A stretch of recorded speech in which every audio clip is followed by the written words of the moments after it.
Hello, I'm back. Are you all here?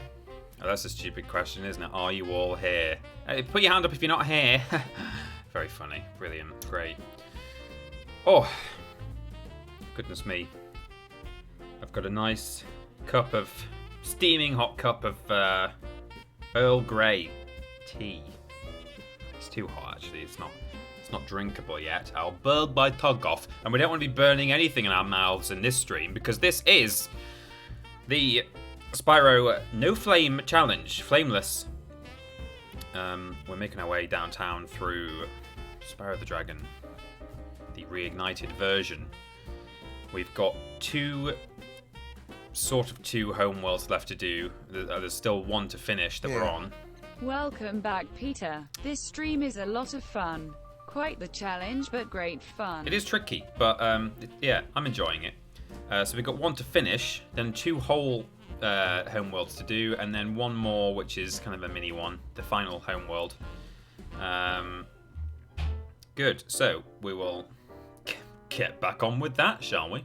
We're here, we're back. Oh yeah, we died in the artisan home, that's right. I remember now. Sunny Flight. Your sunny smile is thanks enough. That was fast, Peter. That was not 5 minutes. Was it not, Terry Wiz? Oh, I'm sorry. Well, people aren't... If anyone's late, they're not going to miss much. It's just Sunny Flight. But I was worried that people would wonder where I was. I thought I'd rush back. Thought I'd been too long. So, here's something I learned. I could have gone the wrong way, but never mind. These trains, normally you would have to flame the barrels. And I thought, there's no way that you can... Oh. You can. You can just charge them. Which is kind of bonkers, really. I did not expect... And I think maybe in the original game you can't. I mean, I can't say I've ever tried, but... yeah, that was certainly news to me. Yeah. Did you win the trophy or cup or medal or award? I'm still doing it, Steve. Oops. Oh, hello. That was a bit weird. So anyway, we got all those. And good thing is, as we've said in previous flight levels, we don't have to do the trains again now that we've done them once. Oops. That's weird. I don't think that's ever happened to me before, and it's just happened twice, but sure. Surely the all-in-one here is practically impossible. Oh yeah. So Falsey, the all-in-ones are impossible in some of these flight levels. We're not going for the all-in-ones. What am I doing? I've not...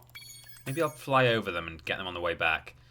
With the flight levels, the all-in-ones aren't possible. I don't think any of them allow you to do it. There's always at least one obstacle that... Okay, that's better. That requires flame. And in this one, it's some planes that are flying around. But you can actually charge through the chests and the trains, and you can glide under the arches as intended. And yeah, the good thing is, because the all-in-one is impossible, there's no pressure to do the ones that you can do all-in-one, because there's no benefit to getting 3 out of 4 all-in-one.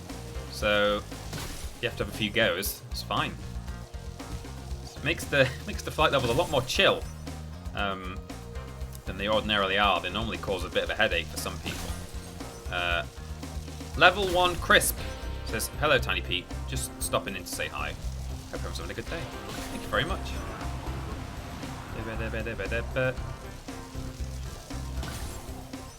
So I will just prove that you cannot flame a plane.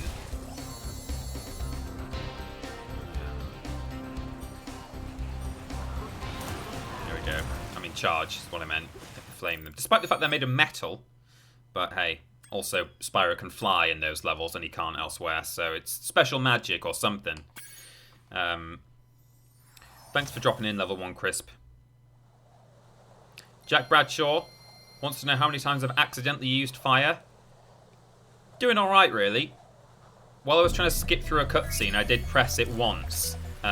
Fortunately, it didn't break a chest, it didn't defeat an enemy, so it was of no consequence. And since then, nothing at all. I've nearly used it a couple of times, just on reflex, but yeah. And of course, when I say that I accidentally used it in Town Square, I definitely didn't, and we're not. That's non-canon. It's part of Spyro Legends now. It's not in the canon storyline. So, let's go to the Bobby Baballoonist. Ooh, Lucy B just enjoyed a corn pasty. Never had a corn pasty. I've had corn sausage rolls a few times, and they're very good. Far less bone and gristle in a corn sausage roll, surprisingly. Who'd have thought that the thing not made of bone and gristle would have less bone and gristle in it? So I highly recommend corn sausage rolls. They're really good. Just taste like sausage rolls, but they don't, you don't crunch down on a piece of shot or something. Oh, redacted mug. Sorry, the mug. No. Normally I hold it, and it says like "do-ju" or something like that. But that was like product placement, wasn't it? Huh. Buy the TripleJump mug, now available in 2018's store temporarily for 1 day before we got a cease and desist and had to change our brand name. And the drink is still too hot, so all of that was for nothing. Oh, lawsuit incoming. Sorry, everyone. Should we restart the run? Do I have to go back to the artisan home now and do it all again? Let's ride this platform with this fella. Hello. What fun.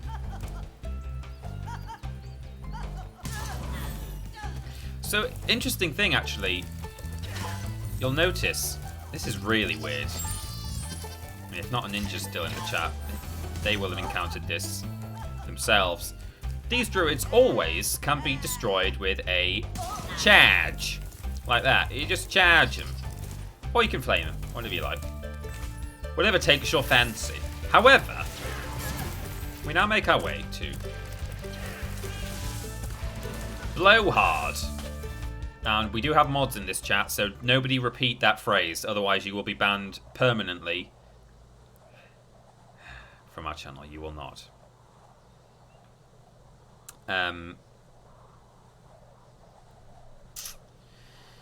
So, in Blowhard, the boss of Magic Crafters, Blowhard,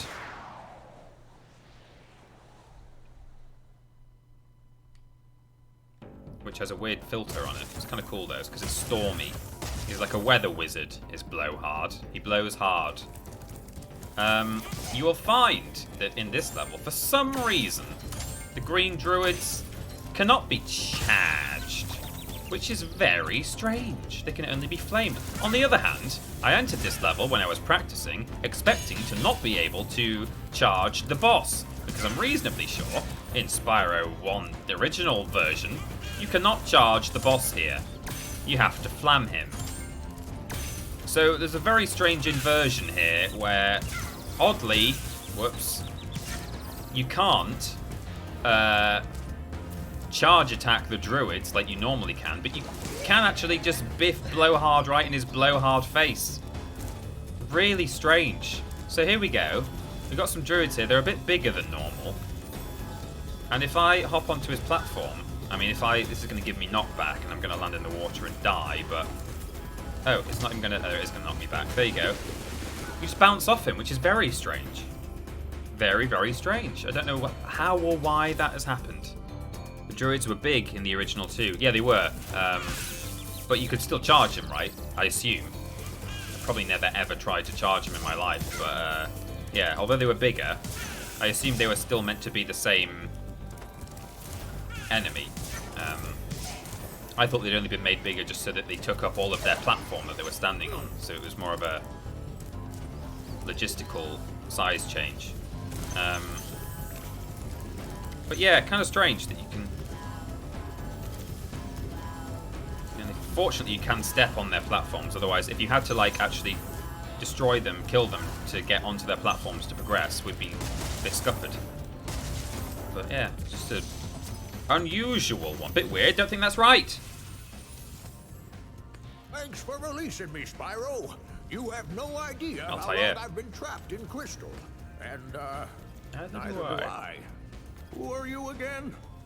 I'm out of here.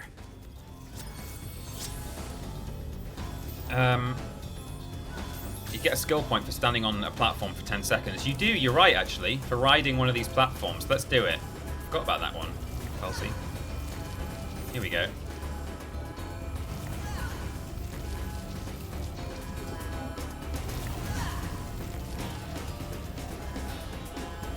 skills and a life. Excuse me, sir. I'm just glad they don't attack you when you get close. Otherwise, again, it would be a bit of a shame that we finally encountered a boss we can defeat, and then his minions stop us in our tracks. That would be a real shame. That. There's a really weird, interesting cut content from this game. The old Blowhard boss was very strange. There would be this hat, like Blowhard's magic hat, which just sounds even worse. And you would have to like chase the hat through the level, and it would land on different wizards. These like lightning wizards, the little green ones, and like they would all take control of the hat. And yeah, it was like really strange. I've seen it in like there's a prototype version of Spyro uploaded to YouTube, and in that early version, yeah, hat. That's it. Everyone in the chat, hats in the chat, everyone. So. Let me just check my notes. 360 is probably about right, considering we can't defeat those. Yeah, I got 360 last time. Good. So that's Magic Crafters done. Blow hard, done as much as we can. We have done blow hard. Excellent. Not a ninja got 360, yeah.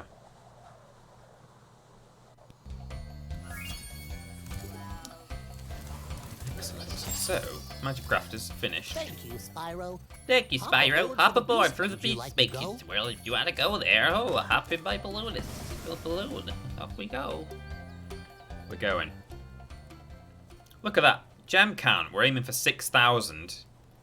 Got 2 whole worlds to do yet. I'm getting a bit nervous now as we slowly approach Haunted Towers. Don't know what's going to happen there. I don't know what's going to happen. Will we do it? What sort of time limit should I set myself to hop up the impossible wall? 10 minutes? 20 minutes? 50 attempts?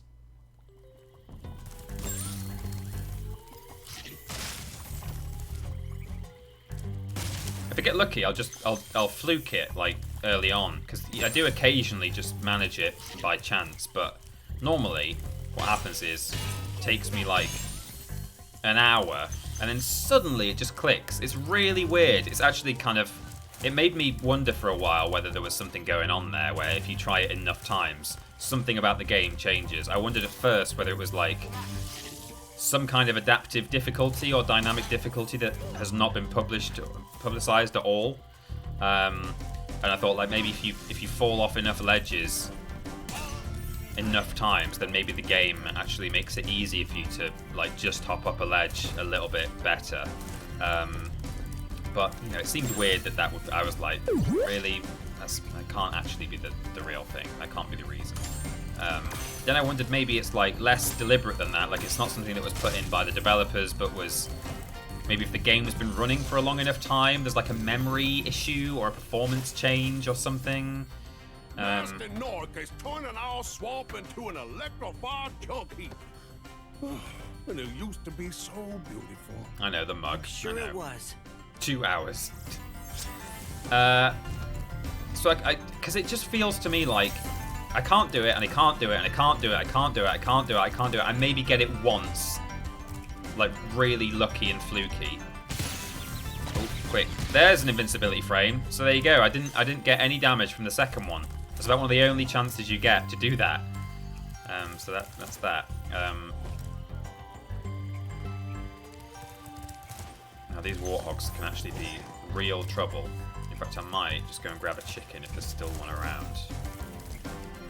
So, I mean, this will make more sense when we get to the wall hop that I'm talking about. But yeah, I became convinced that there's some kind of change that takes place within the game that suddenly makes it doable. And you could put it down to me just trying enough times and then suddenly realizing, oh yeah, that's how you do it. You do it like this, with this exact timing, and maybe it just takes me an hour of practice every single time. It could totally be that. That's all it could. That might. Oh, jeez.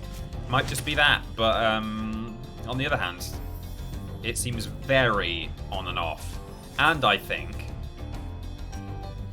that one time when I was practicing, I was there for like an hour or whatever, and suddenly I was able to do this jump out of nowhere. I was like, I'm doing it now. I'm doing it. I've been trying and trying and trying and trying, and now I'm doing it. And then, please, sir, I don't want some more.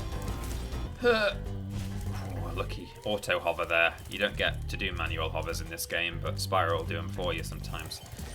And then when I started being able to do it, it was so consistent. I was doing it on every attempt after that. And then, Spyro, it's great to see you, but I gotta go. I quit the game. I closed the app, and then I restarted it. I immediately went back to where I was and tried to do this jump, and I couldn't do it anymore. I could not do it. Now, it could be purely psychological. Maybe I got inside my own head. There is a scary warthog around this corner who is going to hurt me.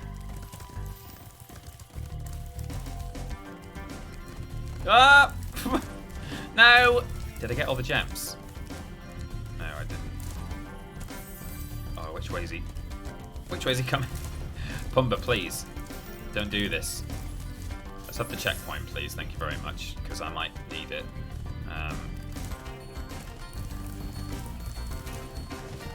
So it's just weird. It's just, I've got no sparks, so he's not picking up gems for me. There's some chickens around here, I think. It's just odd. The memory issue thing could be possible based on my attempts, but I'm not sure. Yeah, I don't know. So I'm hoping, because the game's been running for ages and ages, and I've done like, you know, almost the entire game, or well, I will at that point. I will have done, you know, pretty much every level up to that point. Maybe if there's a sort of memory thing that changes how you jump or how you interact with ledges. Oh, he's gonna get me. Oh, I got the gems at least. Then maybe I'll be able to do it quite easily when we get there.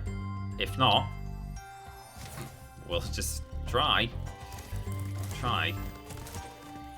Now that warthog there that I just ran past, not this one here, but the previous one. The one on the island going back and forth.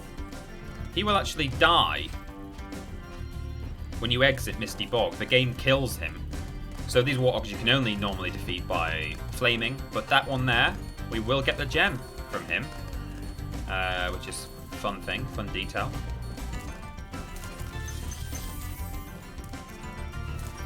Just happens automatically.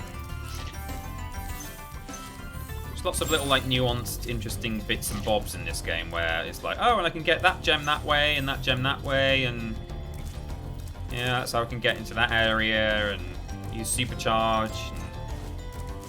It's been fun to kind of plan a route for this. You can kill all the warthogs in the home world if you already killed one. What? Can you charge him? What do you mean? You're kidding? He fell in the water. Really?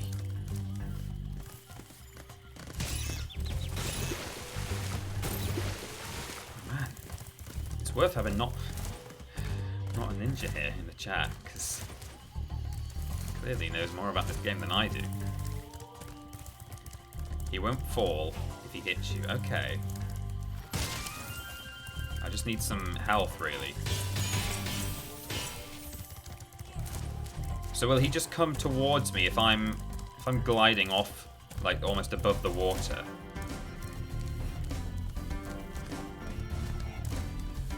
Yikes. Oh my god, look at that! Wow, that's really cool.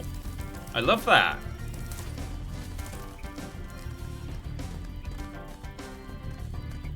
Okay, so let's go here and then I'm gonna die, but wow! That's amazing! Not a ninja, everyone. Let's have some salutes in the chat for that little tip. You know, that's the funny thing, actually, because I know that they auto-kill this one when you come out of Misty Bog in the original game. And when I came out of Misty Bog in my practice run, this guy died, but he actually dropped an orb instead of a gem. And I was like, that's weird. Surely it should give me the gem because that's the first time he's died. And I thought maybe it already added the gem to my count and then it drops an orb instead. But maybe actually on my way into Misty Bog, he fell in the water already and I'd already got the gem for him. That's really interesting. So did we already get this one? Oh, he won't.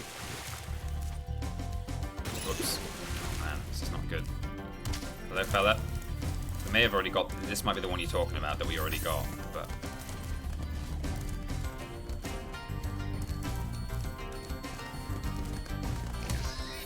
Oh, well, there we go. I'm dying again, but got the gem.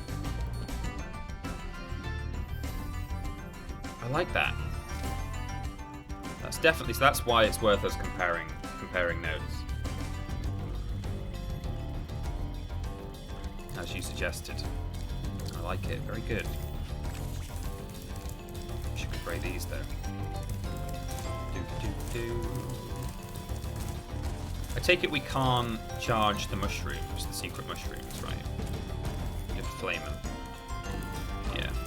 Just a little skill point there, or a trophy. I always forget which ones count as which. I don't really know why they separated skill points and trophies. Surely they could have just done the whole lot as the same thing. But anyway, whatever. Oh, yikes. Fifth. So maybe in Reignited Trilogy they don't... Oh yeah, I think they still auto-kill that Warthog. Yeah, they do, when you come out of Misty Bog, but... Full shot of the redacted mug. Yeah, I've kind of given up on hiding the mug at this point.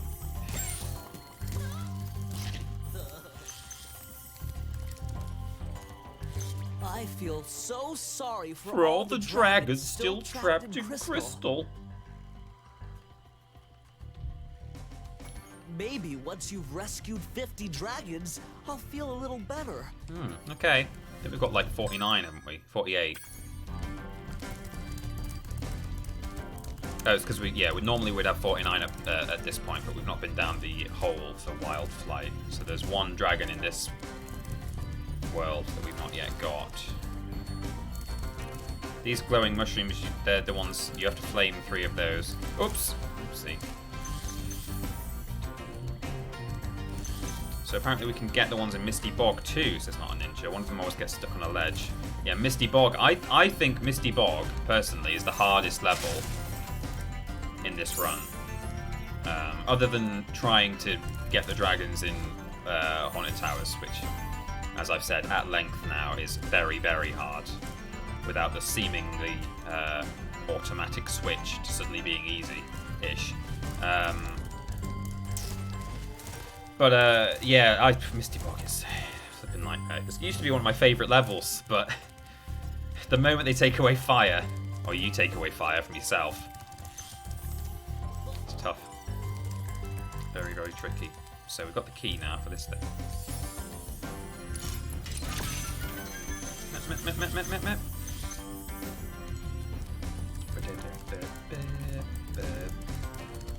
So, I've got a dragon left to do, which I forgot to get. So I was so distracted by the Warthog revelation.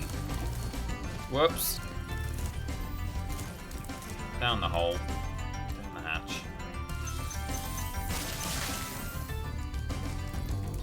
That's great. I love that you can get the Warthogs. Oh, hang on. No, I'm thinking of Stone Hill. Have we got... Have I missed a dragon? I thought you had 40... you're supposed to have 49. Have I? Oh, maybe I'm just misremembering. I thought when you get to Beastmakers, you normally have 49 dragons. So technically, all you need to do is quickly nip into a one of the levels, grab a dragon, and leave. But maybe 48 is correct at this point. Says not ninja. Must be misremembering. Misty Bog is the hardest in terms of getting past enemies and such. Yeah, absolutely. First we'll do Terrace Village. Oops, yikes, I'm panicking. Hang on, let's go back here. Right. I tend to like to do the levels in order, sort of order of where they are in the world. So Terrace Village I do first. This one, I managed to do a lot more in this level than I thought I would be able to going into it. Also not easy. This is where the difficulty, particularly when you're doing a flameless run, I think Beastmaker's world and all the levels in it is where the difficulty really ramps up. Treetops as well gets harder because you're just trying to like navigate around treetops anyway. Like that's not easy, but when there's a bunch of strong arms kicking you in the face, and like these fellas. I mean, this guy's like blocking the way here. Gonna try and goad him, dodge his attack, and then head up here. These guys, fortunately, you can destroy with a charge, because if you couldn't, that would really suck. Because those guys shoot you. They're actually, I think they're worse in the original version of this game. They're very trigger happy. Like, they'll get you so quickly. So I'm just glad that you can. You have a bit more time, I think, to get them in reignited.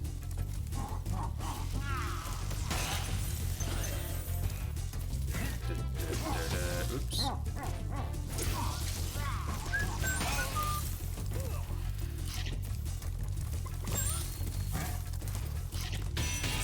Oh, hello.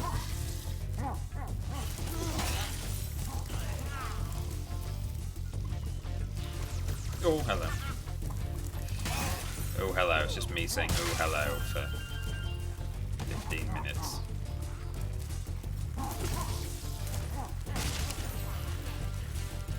It's kind of... It's weird. Just thinking that I've got to this point without breathing fire. Like... This game designed around gliding, charging, and breathing fire. You can get this far. Well, you can get... I know you can get to the end without breathing fire, apart from when you shoot Captain Barbossa.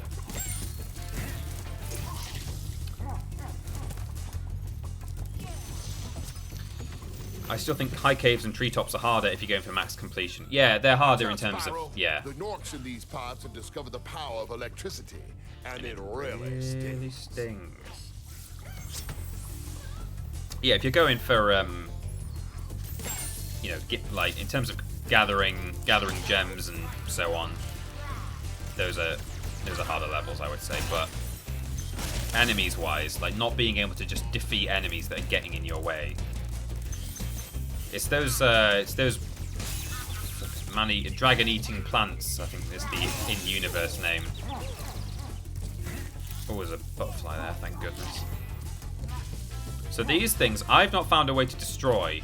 I don't think there is a way, right? I mean, oh no. Fireworks is how you're supposed to do it. But, my understanding is there is no way to do it here. Oh, there's some gems over there. Long grass, man. It's tricky.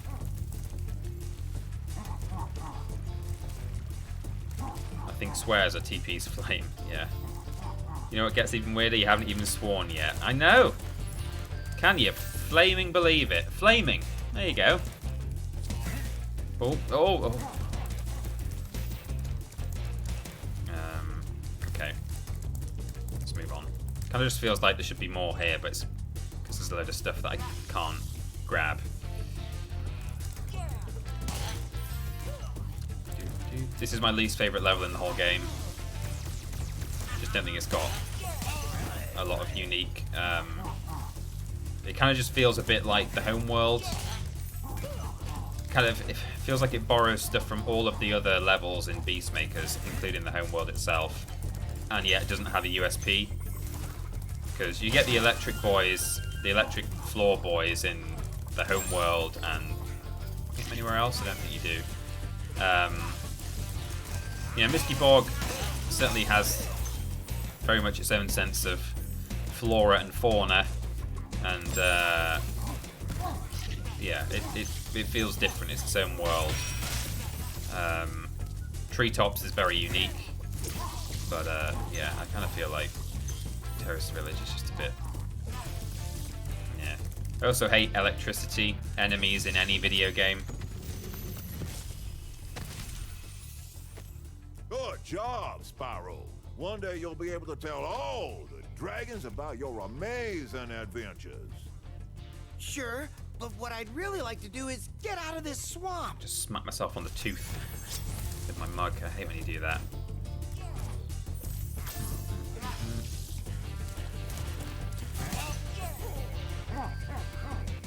Come on then.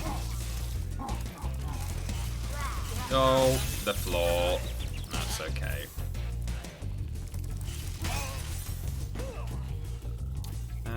Should we do these now? Yeah, I suppose it's better.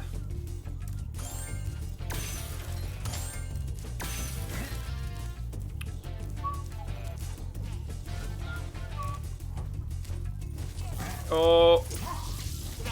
Don't do it. Oh, you can't get the skill point now. Oh, what's the skill point for this level? Oops. I've forgotten. No electric floor damage. Okay, yeah. It's okay. Oh, I just flamed. It's fine. Again, no consequence, thank God. It's because I'm mashing circle to get out of the pause menu. Okay, well that's 2 flames. Should we restart? Time to restart. I gotta remember, I gotta make sure as long as I don't pause the game nearby a chest or something. Or an enemy that I'm not supposed to be able to defeat. Because, fortunately, our 2 accidental flames have both been completely inconsequential. And we won't worry about them. It's just been me being impatient, skipping through pause menus or cutscenes, or... I'm not really sure why I'm pressing circle to skip through cutscenes. It makes sense to do it on the pause menu at least, but... Anyway. It almost took me by surprise. I was like, whoa, what's that orange particle effect that just happened? Oh, I see. I see what it is. So I think that's actually kind of... Oh no, we can do a bit more up here. Hard reset, everyone's saying end the stream, turn it off, we're done, restart. You guys suck. No, it's okay, I suck. If this was the emulated version, the PS1 version, I could have unbound my circle button, which I would have liked to do. These are purely accidental, you know, I'm not trying to cheater Austin. But, God, imagine if I'd like accidentally flamed fireworks or something. But sadly you can't do that in this version. Maybe on the PC version you could like get a mod that just disables flame. Yeah. Unfortunately, I can't. Redwith wasn't here again for that flame either, and neither was Michael Johnson, so it didn't happen. Good to know. At least there's still a couple of people in the world who see me with some kind of integrity.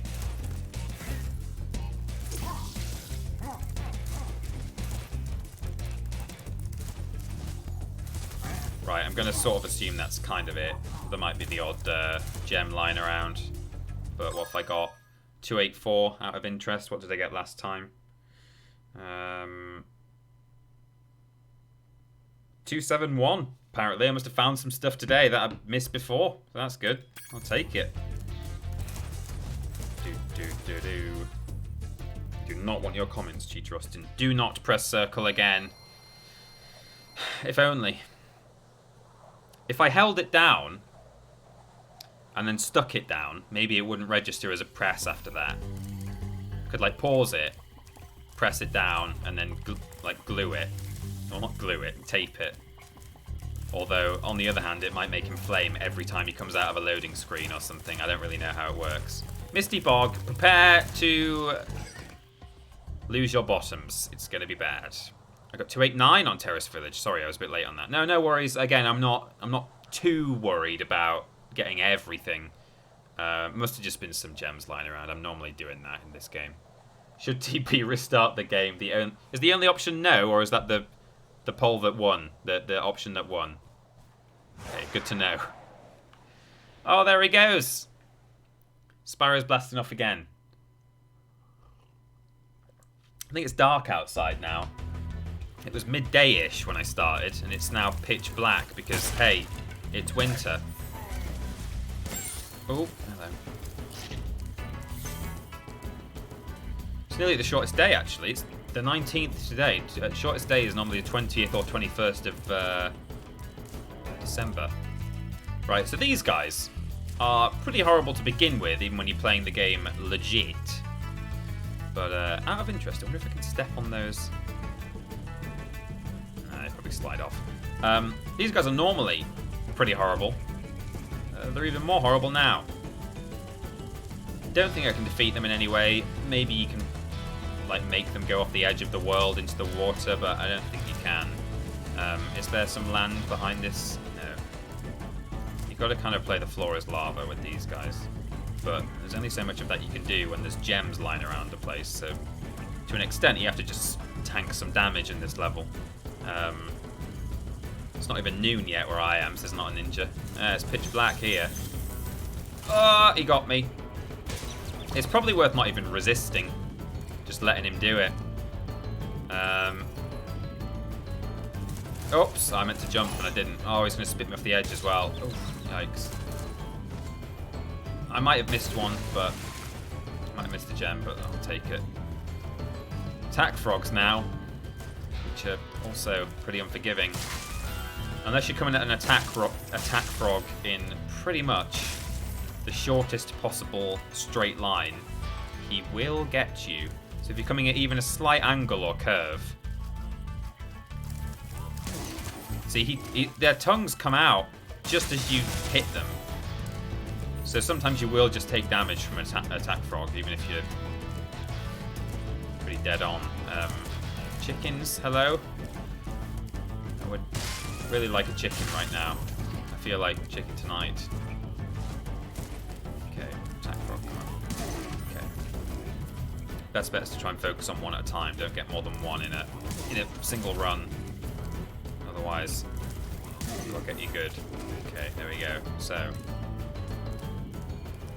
Oh, please, no. Right, I might try and make a beeline for that dragon. Can I get around? No. Let's see if... No, there's no chickens anywhere.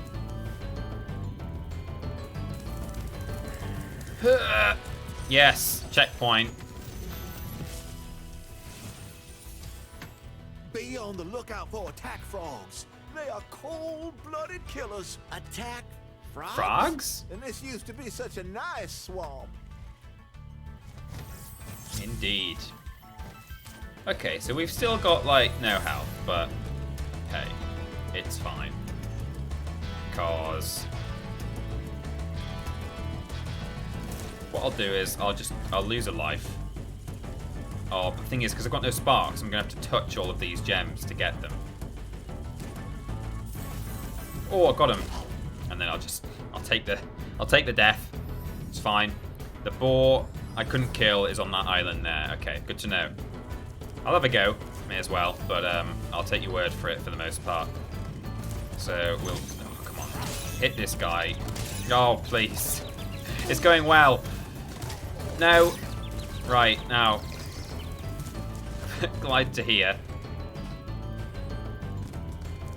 Right. Now, wait, just turn around. Turn around. Turn around. Oh, no. Oh, that was lucky.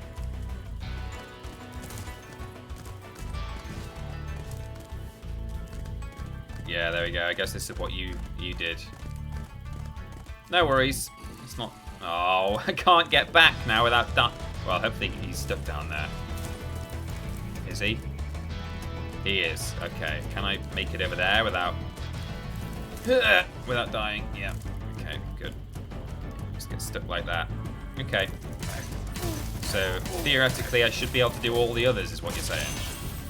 That will help, actually, for the final area when you get to that temple ruin, because, wow, that place, when you can't kill boars, it's a real bore. God.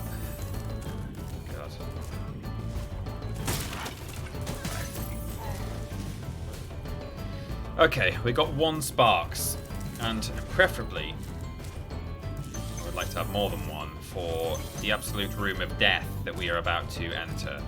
So, maybe I'll come back later. Well, no. We'll just try it. We'll just try it. If we can get through it, at least. Oh, hello. Oh yeah, I have 1 sparks. I'm an idiot. Okay. Now, if we can do these guys in a straight line, hopefully do them in 1. But probably not. I think the guy behind will get me. No, he didn't. Excellent news. Theoretically possible. Theoretically being the keyword. They're a lot trickier in that last area. Yeah, doesn't surprise me.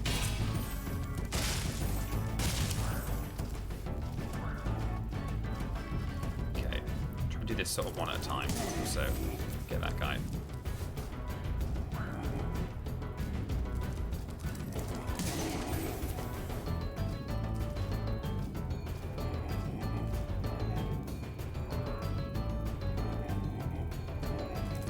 Oh, my camera did a weird thing then as I started charging. Okay, there we go. We'll just grab this dragon so that if I die, I'll come back here. Excellent. Good morning, everyone. How's the run going so far, says Mr. Black. Hello, Mr. Black. Thanks for releasing me. It seems like I've been trapped in here since I was your age. Your age? No. Why? I remember... Gotta go. My arms are kind of aching a bit from where I'm leaning on my armrest. Let me just readjust. So now I'll try and sort of deal with these fellas, but yeah, that sort of wasn't going to happen, but that's okay. If I sort of keep a mental note of who I did and didn't get. Let's get that farthest. Oh! Oh, well, I got more health now, so that's something. It's the frogs that do it, really. Oh, jeez, he says, getting stabbed by 2 Norks. Jeez, dude. Please. There we go, save. Goodness. Got no sparks again. Right. Oh, and this is good. Now we're going back to a horrible island. With, oh, will I be able to get... I got past once, so let's give it a go. Did it. Game saved. Is the chicken back? It is.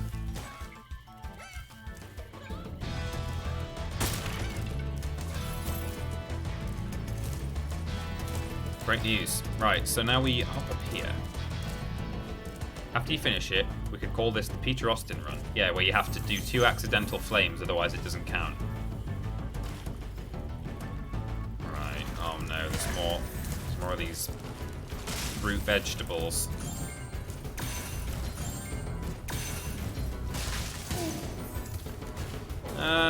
Is there really a way for me to get past here without taking a hit? Maybe if we go right between the 2. Yes. He was really mad. Dragon! Hey, Zeke. Thank you for releasing me. Weird nose. Now, you can get the warthogs to do that. Which is good. Because they've now dropped all their gems. Please, please stop.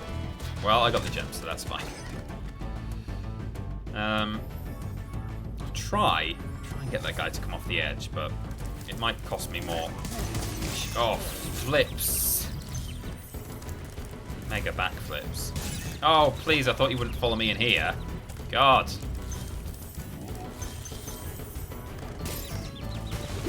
See, the problem is, if I glide off that edge to make the warthog come in, I'll still take at least 1 bit of damage, but it's also quite a steep bank, so I'll probably take more than that. So, best bet is to probably just try and avoid him if I can. Oh, no, not like that, though.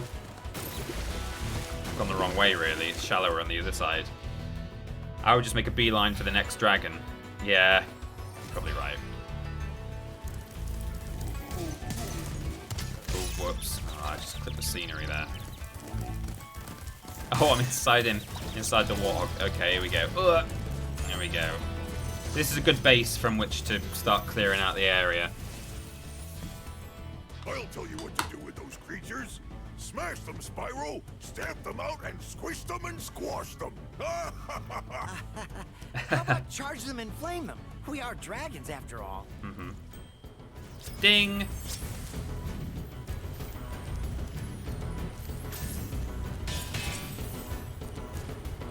So, the way to progress, I mean, well, the exit's there, but like the way to sort of clear out the rest of the world is to go up there. What I'm gonna do though, oh no, there's a pig coming. I don't think I'm gonna try and get these warthogs. I don't think it's worth it.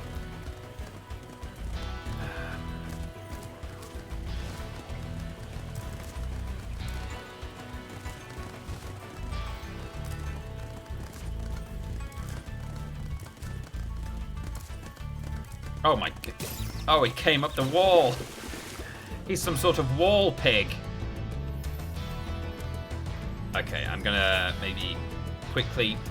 Yeah, new secrets and discoveries inside one of our favourite hogs. I'm probably just gonna... just tank some damage, really. Just let the respawn do all the work. Here we go. Back up here. Quickly defeat this guy. Grab these gems here. And then that's kind of it. Oh, there's one of those. That's fun.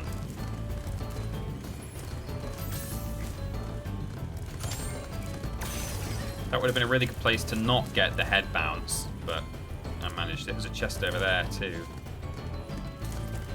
2 chests. Dodging these warthogs surprisingly well.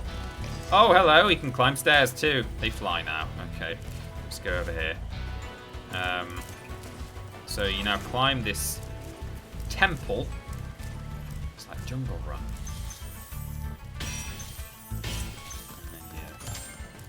This.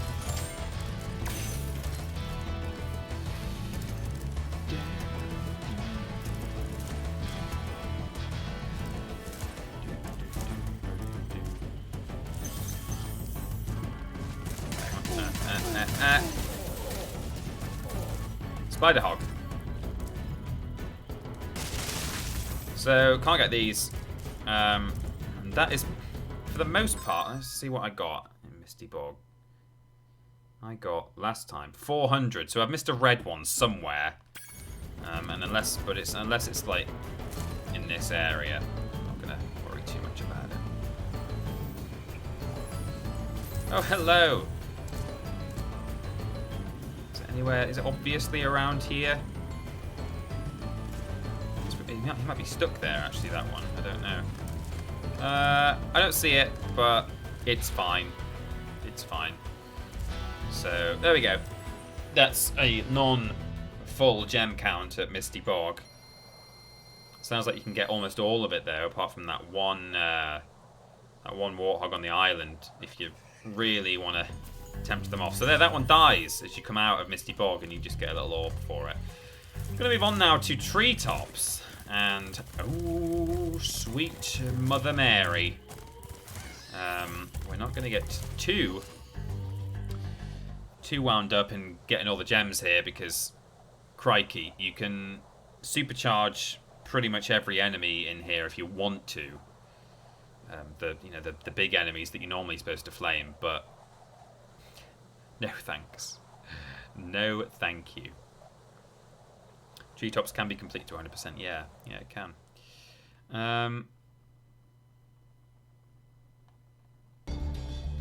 So you're sort of supposed to chase this guy.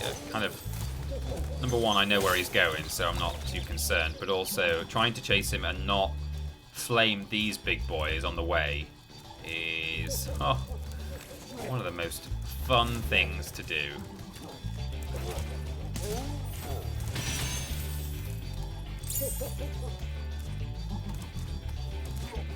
Oh. Okay. Oh, I forgot you can't charge through those projectiles. Those bananas.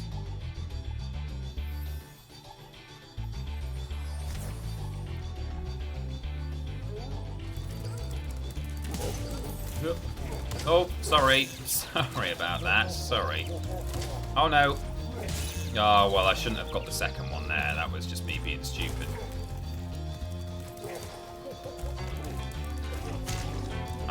I'm just messing up here. Just missing enemies and... Oh, no Spyro. Oh, please. That's a less open gap than it looks. Okay, got those. Banana boys. What I'll do is I'll quickly just grab the checkpoint. Oh, no, I won't, because you can't make your way back here. Well, you can, but not easily. You can't just backtrack from the checkpoint. So, while I'm here... Oh, no, I forgot I had no sparks left. It's tricky when you get to places in this game that normally you don't have too much trouble getting to, because you're just flaming stuff on the way. And you have in your head that, like, oh, I've got loads of health. But you don't. You've lost all of your sparks. Okay, there we go. Got to bait them where you can, I guess. With delayed response there from him, but sure. Can I make him try and kick me? Yes. And then while he's recovering, get up there. Or we'll just... I'll forget that I've not got this guy if I don't defeat him, so when I come back here, it's going to cause me issues if I've not already died and reset all the enemies. Okay, good. So, this level contains, as I say, a bunch of big enemies that you can't normally defeat if you're not firing, but you can supercharge them. Also, a bunch of these, which you can't normally open unless you're supercharging. Gonna go for some of them, not all of them. And then we'll see how we go. There's a dragon here, though, who gives us some advice. Greetings, Spyro. Yeah. Amazing tour Happy 420 flameless blaze it, my dudes, moggied out. It's time for our last round of Christmas jokes today. I'm just completely What covered up. athlete is warmest in winter? A long jumper. Ha ha ha. What is an elf's favorite sport? North Pole vaulting. Hee hee hee. What do you get if you cross Santa with a duck? A Christmas quacker. Ha ho ho. Who delivers Christmas presents to elephants? Elephant Klaus. Who. What's the difference between the Christmas alphabet and the normal alphabet? The Christmas alphabet has no L's. Ha he. No L's. Yeah. D. Don't blaze it as we are not using flames. I'll wait. There's more to come. Yeah. Blaze it without the flames, or you have to restart the game. Oh, the hype train's going. There's more to come. Come on, alerts box. Yeah. Okay, Google, how blaze without flame. It's the sex number, everyone. You know 420, the number that's about sex. It's a bit like how 69 is the weed number, isn't it? It's funny that. Yeah. 420 B charge it. Be charge it. I like that. It's 420, everyone, in the UK. I just turned off the Twitch alerts and not the... Oh. Screwed up the alerts box a bit, but that was some kind of div gifting subs to people. Hopefully the other ones will come up. I was messing around with... There it is. Thank you to everyone who's just donated, given 100 blips there for the sex number, 420. Lord Brotovich, excellent jokes, as always. I really like Elephanta Claus, and it has no L's. That's really excellent. Some kind of div, Stephen Scode's Knee Deep Live, and Mr. Black. Thank you very much for all of your 100 blips there. BBBBBB, charge it. Don't blaze. We're not blazing. And some kind of div is also gifting a load of subs. They've gone to Adam McLean, or McLean, Gravy in My Veins, Captain Dickard, Imagica, 1863, and Rossman. Thank you very much for those gifted subs. Some kind of div. Blaze it also, my dude. Blaze it, my dudes. Thank you, Steve's Ace, for the 100 blips there in the blazes. What in the blazes? Also, 64 gifts now. Some kind of div is given. Why was the computer cold? Because we're not allowed to use flames. Excellent. Why was the computer cold? What was the actual punchline to that one now? Was that a joke originally? Why was the computer cold? All I remember now is that she says it weirdly, and we just, it comes up again and again now because it's funny the way she says it. But was that originally a joke? I don't know. Spyro is actually flaming ambiently in the background because of his idle animations, but he's sneezing, so it's okay. We won't worry too much about that. We've already flamed twice. Let's not pretend. Accidentally. So thank you so much to Some Kind of Div for gifting those subs. 64 total they've now gifted to the channel, which is a crazy amount. Thank you so much. Also, Adi Pramana's gifting stuff as well. They've gone to Carla Hahn, the Old Librarian, and Yowza B. Thank you so much for those gifts. Oh my good gracious me, we're on level 4 hype train because people are suddenly being incredibly generous. I might have to carry on playing the game, but I'll catch up with the auto scroll of chat because at the moment I'm non-scrolling. Lord Brotovich is off to get some food. No worries at all. Don't feel the need to be here for this full 5-6 hour stream at all. So Steven Scodes and Steez Ace, thank you for your blips. Adi Pramana, thanks for the 3 gifts. That's 33 total in the channel now. And now Redworth is going bonkers and has gifted 10 more subs.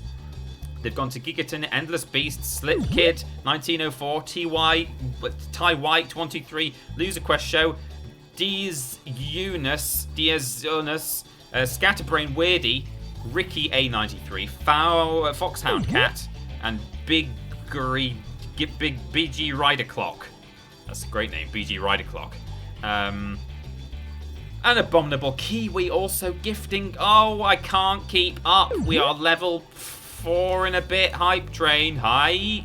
Oh my, why has everyone suddenly been so generous? I can't play the game and keep up with these at the same time. Abominable Kiwi, thanks for gifting up to your 8th gifted sub in the chat onto the channel. They've gone to Not a Ninja 64, our resident Flameless Run expert, the original Zukov, and M. Kingston. Also, Stephen Scodes gifted to Mark 1618, Knee Deep Lives gifting to Ian for President, Leon Hart, Lukester, Becca, Elkington, and Hoots Force. Knee Deep Live, thank you for gifting 5 subs. That's 15 total so far. And Stephen Scodes is on 70 total. Abominable Kiwi on 8 total. I think I said that one. And I'm all caught up. Donna C's about to give 200 blips, but I'll wait. So we're going to see the charge. We're going to... Oh, good. That was worth the wait, wasn't it? That was worth the wait. Donna C, 200 blips on the way when the alerts box catches up. Haven't been around for a TP stream for a while, so have some extra blips. Well, thank you, Donna. Nice to have you. Whoops. Whoa, okay. Well, that'll work out, actually, because I've got another chest to destroy. So this is why you farm lives throughout this run, because you lose them all on treetops. We've only got 11. There we go.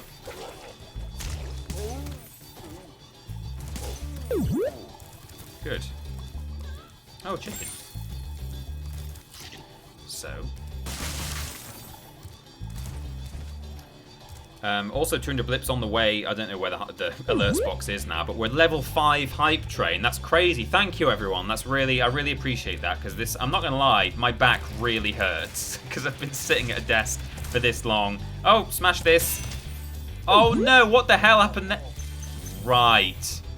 That was weird. That was very weird. It was too fast for the animation even. So Sean Wallace, thank you for your 200 blips that are, as I say, I don't know where the alerts box is now. This stream has been great today, Peter. Hope you, everyone at TripleJump, and the whole Warriors clan have a good Christmas period. Thank you, Sean Wallace. And also, we've got Some Kind of Div about to give 100 blips more. I'm only 5 sub-gifts away from the nice weed number. Excellent. Well, I mean, you know, you give them or do not give them at your own leisure. No pressure. Oh, now this is going to be fun. The only way off here, safely, I think, unless I do a bit of jiggery-pokery. Yeah, the only safe way off here is past this guy. So we might have to just sort of make him kick and then... Okay, there we go. And then quickly... There we go. That's how you do it. That's the way to do it. Nah. GY Goliath, I see you gifting to Flame... Haven't been around. There it is. Wow. While, Redweth really clogged up the alerts box there with such generosity. Redweth, thank you so much. And Donna C, again, thank you for those blips. Redweth, that was really generous, I should say again. Knee Deep Live as well. Steam Scodes. Yeah. This stream has been great today, Peter the First. Hope you everyone at TripleJump and the whole Walrus clan have a good Christmas period. Oh, my back really hurts. Oh. We'll get there. Oh, hello. Smash, smash, smash. Those are all propeller crates, so you need to supercharge those. Good. Yeah. I'm only 5 sub gifts away from the Noise Swede number. GY Goliath has gifted a sub to Frockwell13. They've gifted a total of 221 gift subs in the channel. Which is a lot. That's really a lot of money. That's like 1,000, nearly 1,000. What? They've also, so they've gifted to Frockwell and Flame Tia Chen, so they've both gone. That's just a ludicrous amount. Thank you so much. Also, certified side character. Could be a friend of Normie Nobday. For my generosity. Yeah, thank you, Redweth, for continuing to be generous with 300 blips there. So generous. Certified side character subscribed. I've been subscribed for 2 months now, and then they've gifted a load of subs as well. Robot lady called you Peter the First. Oh, she does that sometimes if you put Peter I. Yeah. Certified side character gifted also to Eric the Dead and Chili the Dog, sorry. That's the first 2 gifts they've gifted to the channel. Thank you so much for considering a gift. So I've cleared that area out now. We need to get up there. That's where the bad green thief is. And anyone who's remotely familiar with this game will know that it's not easy to do. Fortunately, not being able to flame has no bearing on it whatsoever. It's just a supercharge puzzle. I don't think there's anything at the top of here. We just have to charge up here later. There's no, like, treasure, is there? No. Level 5 hype train, guys. I did not expect that. Thank you, everyone. And GY Goliath as well with the a 70... Oh, hello. Oh, they're asleep. Perfect. Oh, except that one. Okay, well, what we'll do now is... Go.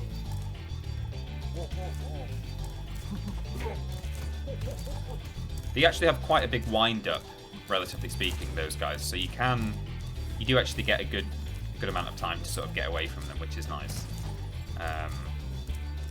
Level 5 hype train. I did not expect such generosity out of nowhere from everybody there. That was really, really kind and touching. And yeah, GY Goliath as well. I think it was GY Goliath earlier with a £75 donation. Like, my goodness. It makes this somewhat of a marathon stream all the more worthwhile. Yeah, I feel like I've ripped it, I'll tell you that, Drunk Yeti. Thanks for the blips. And for the rest in peace blips, actually. So what we have to do is hop over here. Then go on this one.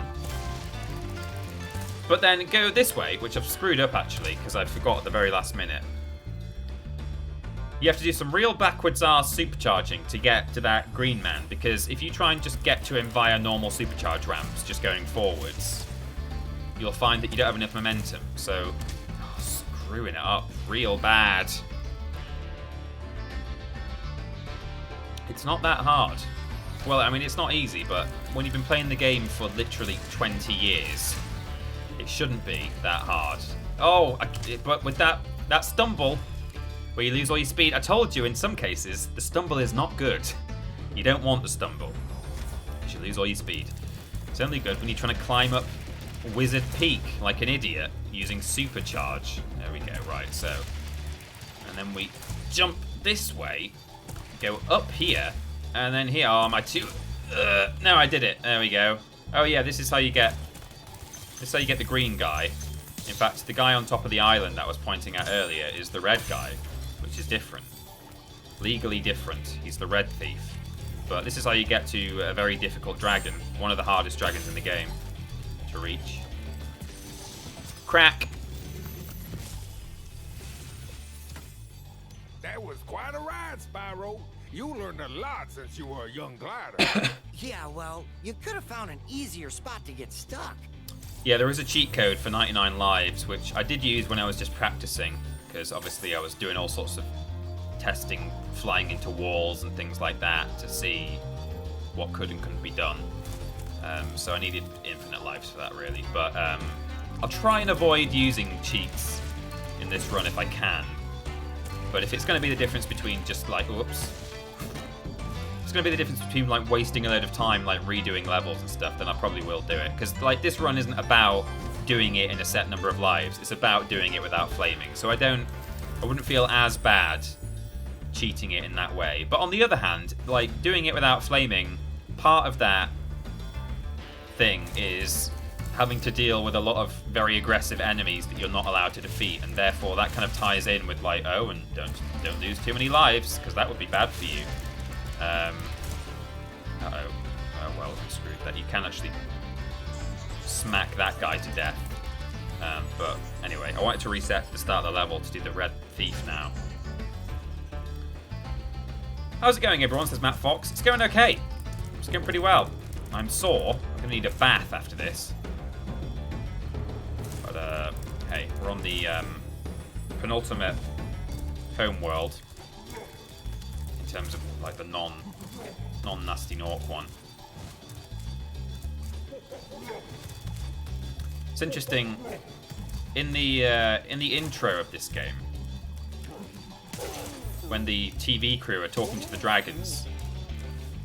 Oh, hello. Oh, that's good, isn't it? Oh, yikes. So there's a red thief who's just... In fact, he might have already done it, but he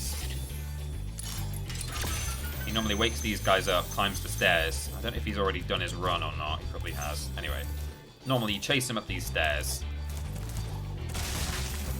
And he'll head off and go onto the island. Spyro, if you jump at the end of a supercharge ramp, you can really go far. I'm all over it. All over it. Lord Brotovich, no flames were had, apart from some sneezy flames that Spyro did as an idle animation, which is fine. It's not proper flames, he just goes and fire comes out. Whoops. Yeah, okay. Right, brilliant. So, normally, a new person to this game would charge down this ramp, and then they would probably just go straight through there, which is fine. And actually, I'm going to do that. Well, no, while I'm here, I'm going to do something else first. But what you actually want to do if you want to get to the Red Thief's Island is jump this way, go up here, try not to hit the wall, which I do tend to do. Jump over here, get an extra charge, and then get up here because oh good. Fantastic. Because that last ramp that you go down, normally if you charge down that ramp and jump, you won't get on top of that island. And you're like, what? I'm going on the ramp that's pointing at the top of that island. How do I do it? You know, when you're new to this game, you're like, what? Surely this is the ramp that I should be doing, but I'm just not getting the height. But the thing is, you need this double charge. I'll just bash into the wall here to stop myself. Now we've got all the... You might remember we've already got all the eggs. These thieves just drop 25 gems. So we really must be getting close-ish to the overall gem count. 5843. And we only need... Now I've got to be careful I don't mash the circle button here. There we go. I was safe. I did it. So we need 6,000 total to get to Nasty's World at the end. Now, you know, you can do that same run again and get the supercharge up here and then supercharge into these things, but then I'll probably go off the edge. And we're that close now to the gem count that what I will probably do is only do the really interesting, you know, if there's any more sort of unique strats to get certain gems and things, then I'll do those. Oh, hello. Forgot you're there. Yeah. But I'm not going to start hemorrhaging. I struggled with that word earlier in a podcast. Hemorrhaging lives is the word I'm looking for. Just for the sake of getting a couple of gems when we really aren't going to need them. But yeah, I'm up for... Jeez. I'm up for showing any unique, interesting bits and bobs, but, you know. You guys have seen me supercharge into propeller crates multiple times now. Oh my god. Oh, well, at least it'll reset us to where we want it to be. Good. Christmas plans have been scrapped for the country except Christmas Day, so if you had plans to go out, unfortunately, they may be gone now. Is that real, Matt Fox? That's going to cause so much contention. I can see WhatsApp going off right now. My family WhatsApp. Oh my god. I can't believe. And in London, not even Christmas Day. Oh my god, people are going to go mad for that. Purely because like they sort of waved it in people's faces saying like, oh yeah, you can have 5 little days, you can have 5 days. They got people's hopes up, you know? Like, you know, sort of, in a sense, I kind of think, never mind, it's okay, like, it's the right thing to do. But to actually say to the world, or to the country, yeah, you can do it, it's fine, we'll give you 5 days to hang out with a bubble. Do it safely, please wash your hands and stuff. Oh, God. Some news to get midstream, eh? Such a last minute change. We were staying isolated to be safe. Yeah, a lot of people were doing that, but my god. So many people will have made travel plans. Oh, good grief. Wow. Well, that kind of sucks. Anyway, we'll leave it. There's probably like the old thing I left. I could have like supercharged a couple of enemies there and stuff, but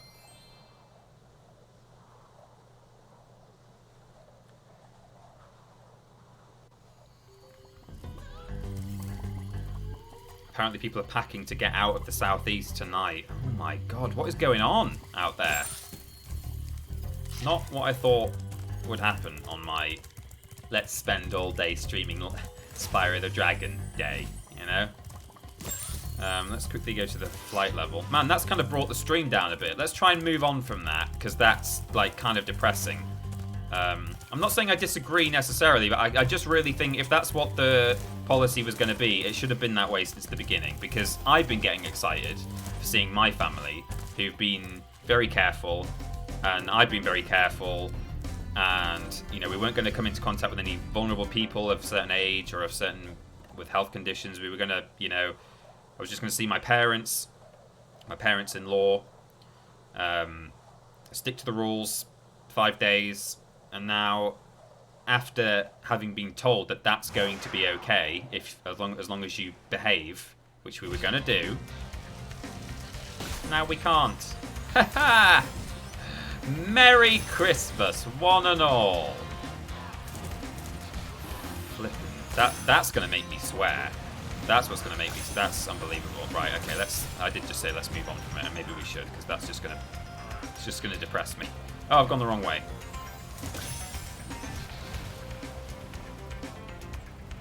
I hope Amy's not too upset. I mean, we've got each other. I don't know whether we'll travel just for Christmas Day. Maybe we will. But... Oh, no! Oh. Flip's sake. Oh. God. It's just the raising of hopes. That's the real crappy part about that.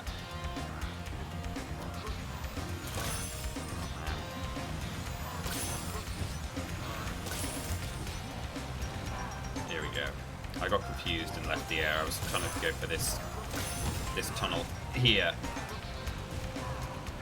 Oh, jeez. The flight controls are very different in this game to how they were in... I missed that one at the start again, didn't I? Yeah, there it is. Well, I'll try for the arches, but we probably won't get them, but it's fine. We'll just reset if not.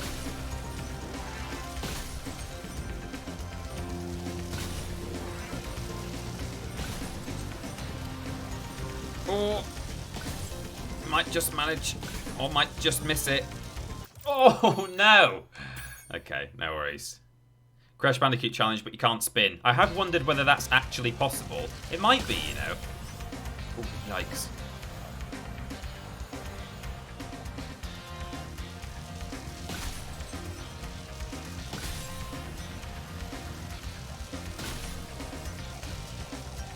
I'll have to look into that. No spinning. I don't know. There's probably certain enemies you can't get past without defeating. And I know you can jump on a lot of enemies. You can't charge these guys, so we're not going to.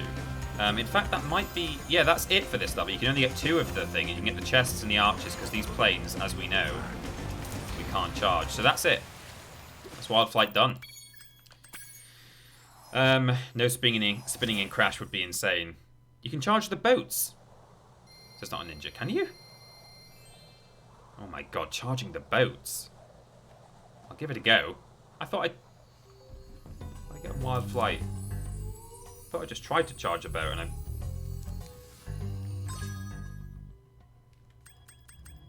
Yeah, on my practice run, I only got 120 gems on Wild Flight. I was able to, says Not a Ninja. Okay, give it a go. Give it a go. If you can slide kick, then I think it might be possible, says Mr. Black. That's true, but then in a way that might take out some of the... It might make it a bit less of an achievement. You know, I think... Let's see if I can... Maybe I have to charge the Nork specifically. That's really weird. Is that like a Switch exclusive thing? How strange. The boats in this level are kind of hard just because of how close to the water they are. Charge the boats. I was able to. Maybe it's a version difference. Yeah, I think we found a very obscure version difference. How strange. Yeah, it feels like I can't do that. So I'm going to assume that I can't. Very weird. Beyond Good and Evil with no disc game. Now that's an impossible challenge, says Carl Jogo. Oh my god.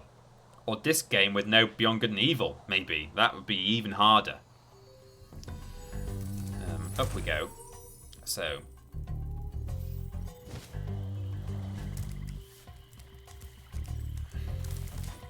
Oh, hello.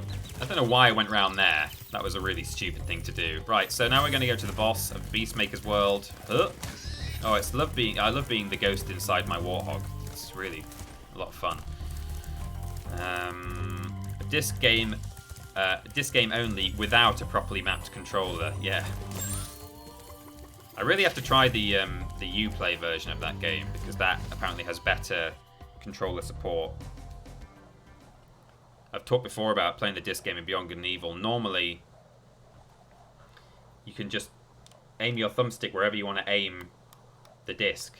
But in the way I was playing it, where it was a PS2 emulator, or was it the Steam version with a controller? Anyway, you had to like turn the arrow left and right like that by going left and right, which is different and way less intuitive. And just less slick, and it's a lot harder to... So it is like working with a handicap, I guess, like playing this is with no flame. So these guys are in armor now, but it makes no difference, because even when they didn't have armor on, we were charging them, so we won't worry about that. I don't know Unholy War well enough to finish that idea. Oh, Unholy War with no... You could maybe do it like... I mean, again, it wouldn't be... I don't think it'd be an interesting enough feat, but you could maybe try and do Unholy War without buying any extra warriors in the shop at the base, or without using map powers, or without using projectile attacks, maybe, because almost every warrior has a projectile attack. I don't know. I'd be interested in like looking into maybe a few more kind of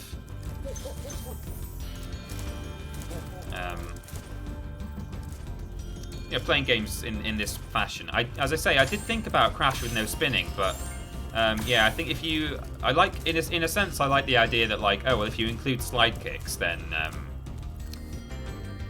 you know, it might be doable. And I just wonder whether would that still be as impressive? I guess spinning is just as integral to Crash as flaming is to Spyro. Like, I'm charging. That's kind of like the equivalent of saying, well, I'm not going to spin in Crash, but I'm going to do slide spins. Slide kicks.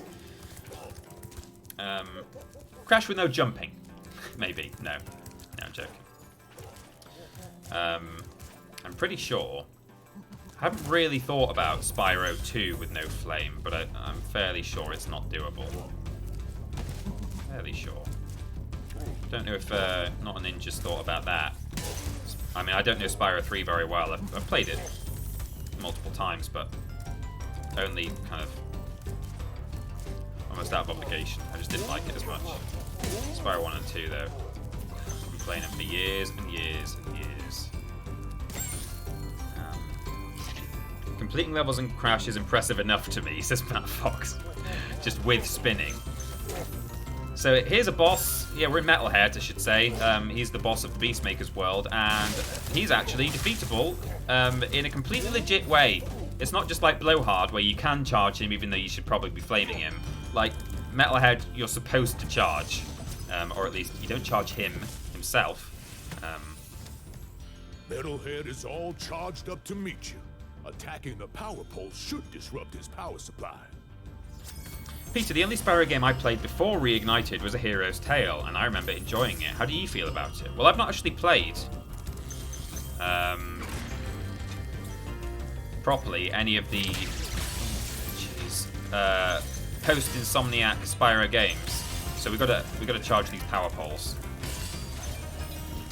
You can actually get him to chuck enemies at you to destroy them. We might just wait and see if he does it. Here we go. Which is fun. Then they drop a gem. You might think, oh well, that's a good thing you could do, Peter. Get him to throw those big boys at you because you can't defeat them yourself without flame. Well, you might be right in saying that, but actually, when you defeat him as a boss, all of the enemies in this area instantly die anyway. So it would be a good way to destroy them, to kill them, if not for the fact that they just automatically died anyway. You know?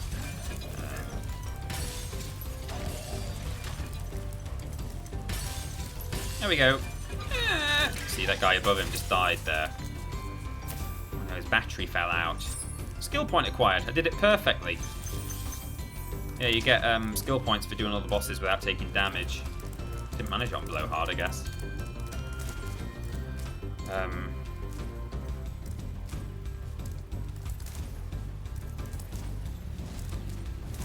Go. Have I got a key? No. It's back out the front. It's okay. Is that a red gem there? No. So that is the final boss we're going to be able to defeat before we get to Nasty Nork, when we get to press the circle button, which is very exciting.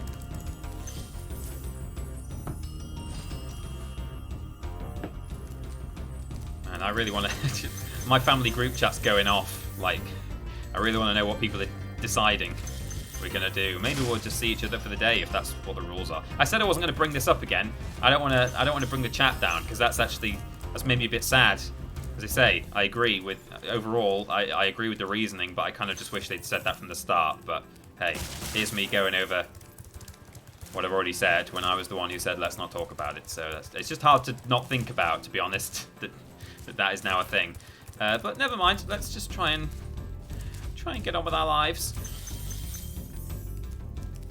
And hey, more people will be able to get on with their lives, the harsher the restrictions are. Albeit temporarily, of course, hopefully. Let's not have some sort of police state forever. Anyway, there we go. As I say, I was the one who brought it up again, but try not to. It's all have a happy time. This is a temporary safe space before we have to go back out into the world of pandemic. So we gotta go down here.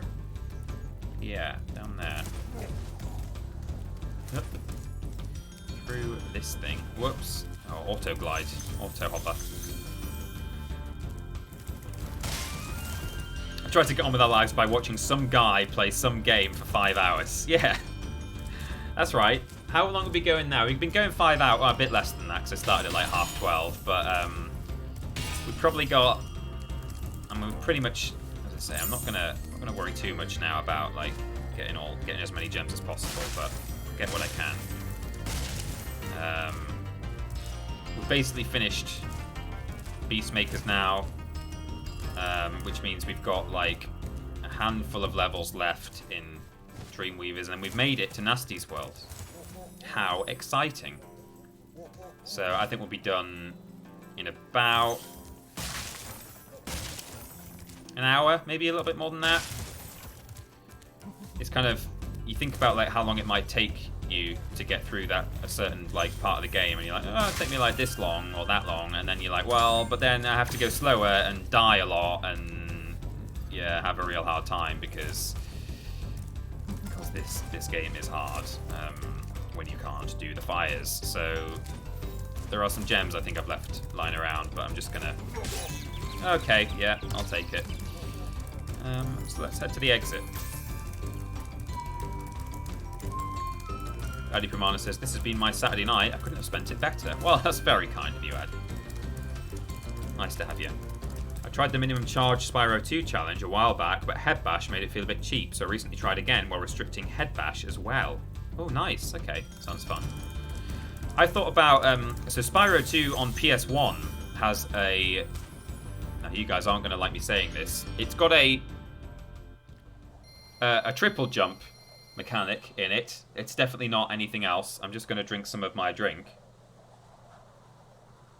There's basically a glitch or an exploit that somehow shipped with the game that allows you to get extra height out of your jump. I wondered, like... Oh, I feel much better now that so many dragons have been rescued. Jump in the balloon, and I'll show you the Dreamweaver's world. And speedrunners really make use of the Doppelsprung in Spyro 2 on PS1. They fixed it in Reignited Trilogy. They took it out, but I just wonder, like, if you allowed for the Doppelsprung, how that would help you do it either flameless or chargeless or, you know, glideless, maybe, or hoverless, maybe hover. I don't know. I want to think more about maybe doing some more of these eventually. They won't be very frequent because, you know, here I am sitting at my desk for a long time in the dark. Oh boy. So, this is the interesting mechanic in the Dreamweaver's world. In the home world, anyway. There's a cannon in the middle of the area, which you can take control of and use yourself if you flame, which we're not allowed to do. And it turns the enemies from big to small, or small to big, as we'll find out shortly. So, there is currently a guy on it who is essentially just trolling his friends by changing their size.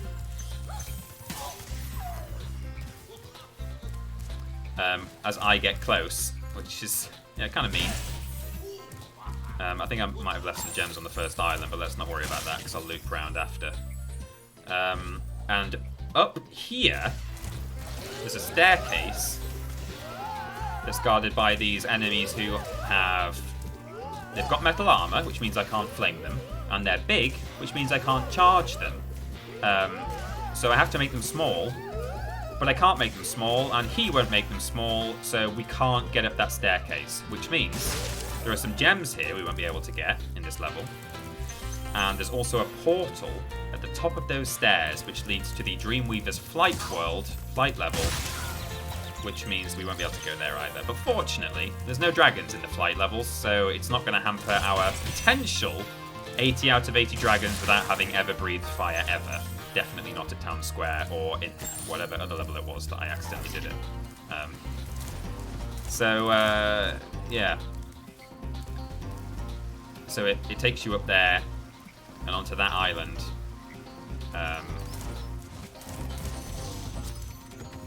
Hello, Spyro, are you okay there? Welcome to the Dreamweavers, young one. While chasing Nasty's minions in this world, you must expect the unexpected and prepare for what is not there. Oh, how cryptic. I like your golden snitch necklace. It's very good. Now, in the PS1 version of this game, sometimes you'll come into the world, you'll exit a level, and these guys will be small. So you can actually just defeat them and get through, but that never happens in Reignited Trilogy. Well, it does happen, I think it happens, but only after you've defeated them once yourself, having made them small by taking control of the cannon. I think once you've done that, sometimes they will spawn small. I guess to give you a shortcut to get up there. And actually thinking about it, maybe that's always the case in the PS1 build as well. Maybe they only spawn small if you've already defeated them once. I don't know. I'm not sure what the exact rule is. There's Jack. That is the final boss of Dreamweaver's world, who we can't defeat, but we will go there for some gems and things. We've actually, probably by now, we've already got the required number of gems, which is great. Well done, Spyro. I hope you know what lies in store for you. So we've now got access. Nasty's world is not the friendliest place you'll ever find. Are you ready to go? Stay here. We've actually got access to... lift? No, sorry. To Nasty's world without having killed a single enemy with fire breath, or opened a single chest with fire breath, or used a single contraption with fire breath. How about that? We did it, everyone. With a little help from chat, Reddit. Well, I mean, we've still got the Reddit thing to do yet. And it's in this world. It's in the second or third level of this world. So let's grab these. So this is where you can hit this guy and take control of his cannon and leave him alive for a second, because I'm not sure if he's going to make the person down there small for me. Hello, Spyro. Nicely done. Thanks. I'll be done when I've toasted that nasty Nork. And if I come down here, is he going to make this one small for me? Yes, see? Worth keeping him alive. And then we'll get him later. Oops. Oopsie. I need to pee again. I've been drinking tea.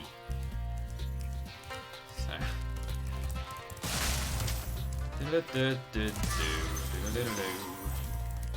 Dreamweavers is my favourite world in Spyro 1. And my favourite level, so there's levels and worlds, or lands and worlds. The in-universe thing, the dragons call them lands, are the the levels that you go through in portals. I've seen the community tends to call them realms, but they've never actually been called that in canon, I don't think. But my favourite land. The fools you see in this world are invincible, but that does not mean they shouldn't be attacked. Sounds all right to me. Is Dark Passage, which has nothing to do with Blowhard, I assure you. So we'll be going to that shortly. Actually, that's the first one I tend to cover in Dreamweavers. Just gotta hit that guy who's invincible, but they control these various kind of contraptions and platforms and things, and they're on a timer. Turn into a little clock, and then they go ding.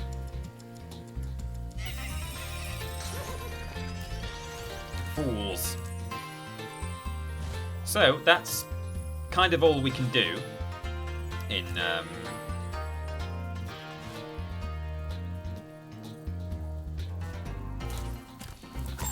Dreamweaver's homeworld, I believe. Apart from now going to get the cannon guy. I don't know if he might shoot one of these fellas for me at this point, or possibly if I come out of a certain level, he might do it. I think that's sometimes affects who he does and doesn't shoot.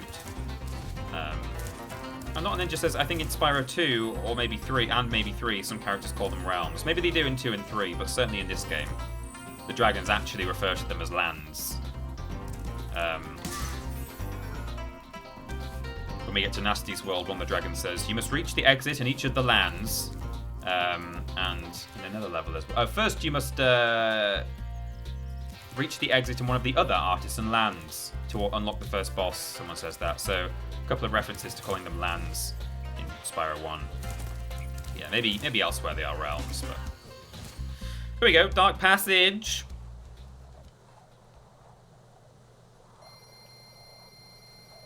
You can sort of wiggle Spyro around a bit, and you can also actually flame in this area. You can do a roll with your shoulder buttons, and just for fun, hey, while we're in a loading zone, I've already tainted this run anyway, so there you go. Banned from Twitch. Restart the run. It's okay. At this point, I'm just looking for I'm just making sure that each flame that I do is inconsequential. That's all that matters now. I can stand in a corner and flame this wall if I want to. I'll do it right now. No, I won't. I'm not going to do that on purpose.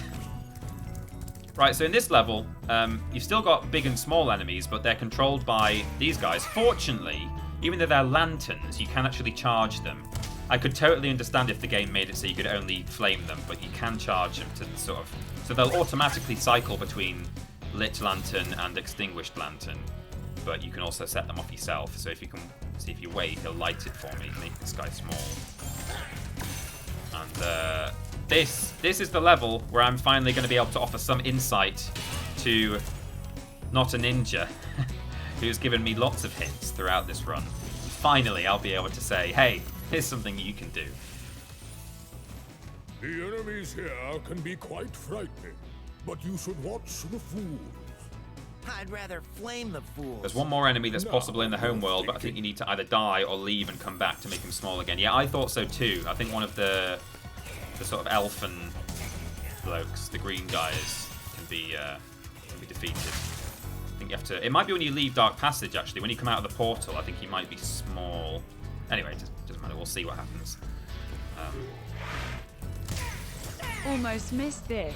Good call with the podcast reminder. Yeah, it was worth doing, wasn't it? I remember showing your Spyro blindfold challenge to co-workers and trying to explain this is who we are doing the remaster for. Glad it mostly worked out. Oh my god, is this who we're doing a remaster for? Wait, what? Hang on, let me go to the... Let me refresh that. So that was from drawn by Justin. I remember showing it to my co-workers and trying to explain this is who we're doing the remaster for. Glad it mostly worked out. Oh my god, have we got someone from... Who is this? Is this is it Toys for Bob in the chat? Someone from Toys for Bob? Let me know. I didn't know we had someone who worked on the remaster. Or maybe you're talking about a different remaster for a different game, but with a similar level of nostalgia. How exciting. A dev in the chat. Possibly a dev who worked on one of these games. Lord Brotovich is excited because it might be Toys for Bob. And they originally developed the Unholy War. Hey guys, do you still own the rights? I don't think anyone knows who owns the rights to Unholy War anymore. I think I saw... Oh, yikes. He's got me. I think I saw on like a Twitter post or a Reddit post or something, someone said that that a dev from Toys for Bob said that they'd looked into who owns the Unholy War rights and nobody knew, which is just sad. That's so sad that people don't even know who owns it. That's how unloved and unknown it is. Drawn by Justin Nart. I work at Activision. I sent in the signed copy a while ago. Oh, of course. I've got that just in the corner of the room over there. That's still cool. Activision. Maybe you own the rights to the Unholy War. Wouldn't surprise me. You can charge these... Officially, I think they're actually called Cupids. Certainly in the Prima guide, they're called Cupids. I don't... Oh, do I have access to the art book on this save? Probably not. I've got it on other saves. In the guide for the... Okay, so here's... before I get carried away with enemy names. Right, so here we go. Let's get a fireball, and then... That's what you do there. There you go, not a ninja. I've actually contributed to this run. Oh, I missed a sub there, Enbarlam. Sorry, Enbarlam. Oh, there it is. 21 months. So much great content. So much more to come. Merry Crime Bus TP. Hey, look at us. Look at us. Enbarlam, thank you so much. I'm sorry I missed your sub, especially for 21 months. That's a ludicrous amount of time. So yeah, in the game guide, they were called Cupids. In the sort of the community before the Reignited Trilogy came out, they were called Cupids. I can't remember if in the Reignited Trilogy they've been renamed. Some of the enemies have been renamed in the Reignited Trilogy. The Dreamweaver's homeworld enemies have been renamed. They're called Armored Fools and Carrot Top Fools, maybe? Whereas the official, so-called official name originally was Slap Happy Monks, which is just, isn't that the best? We all love the slap happy monks, don't we? So that was officially renamed. You know, I think you just might be the dragon to defeat Nasty Nook. That's me, all right. But some of the old names that were clearly just invented by the people who made the game guide in the 90s, some of those names have lived on. And so, for example, in Lofty Castle, which we're going to next, there are these little orange parrot birds. They were always called puffer birds, or linear birds, and they're still called puffer birds today, which is fun. Anyway, what I was going to say about these cupids, which may or may not still be called cupids, but used to be called cupids, is that I don't think, correct me if I'm wrong, I don't think you used to be able to charge them in the original version, but in this version, you can. I think they're more like devils, to be honest. I just sort of call them imps. I think imps I called them. It bothered me. I can see why people call them cupids, but you know, they're evil. And like Cupid, I don't consider as an evil character.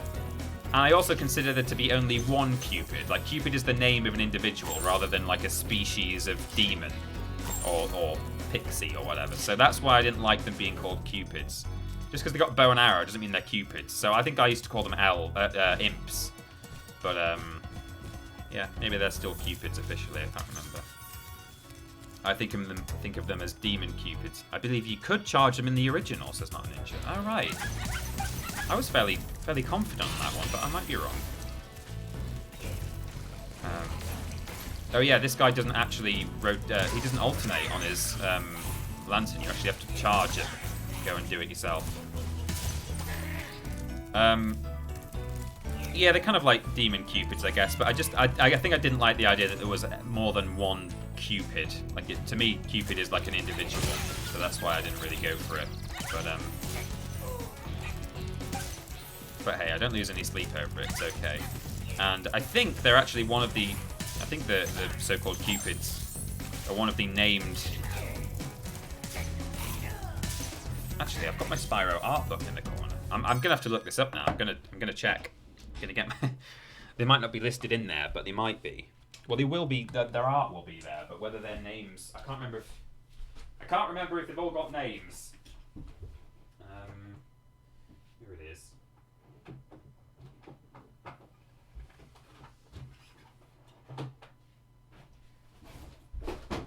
Oh, jeez.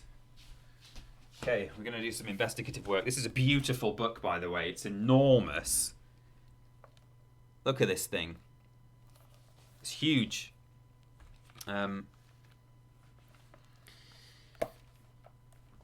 Cupids. Let's see if there's a page. If this page is on enemy designs. Warlocks, satyrs, gem cutters, demon dogs. Okay, here we go. That's about right. Demon dogs. Cupids. They're called Cupids in universe. Here we go. If I can. There's the Cupid, and at the top it says Cupids there. Lovely book.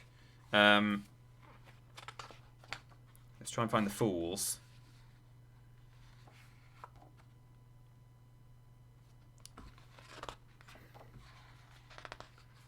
Druids, nightmare beasts, and armored horrors. Yeah, those are good names. Because in Jacques, what were they called? They had a really weird old name.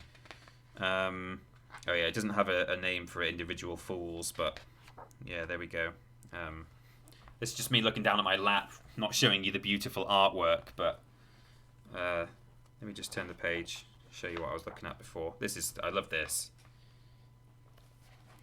Look at that. I mean, it's not the greatest quality, it's webcam quality, but seriously recommend this book if you like the art style of this game, even if you're not particularly a Spyro fan, just as a coffee table book. It's really good.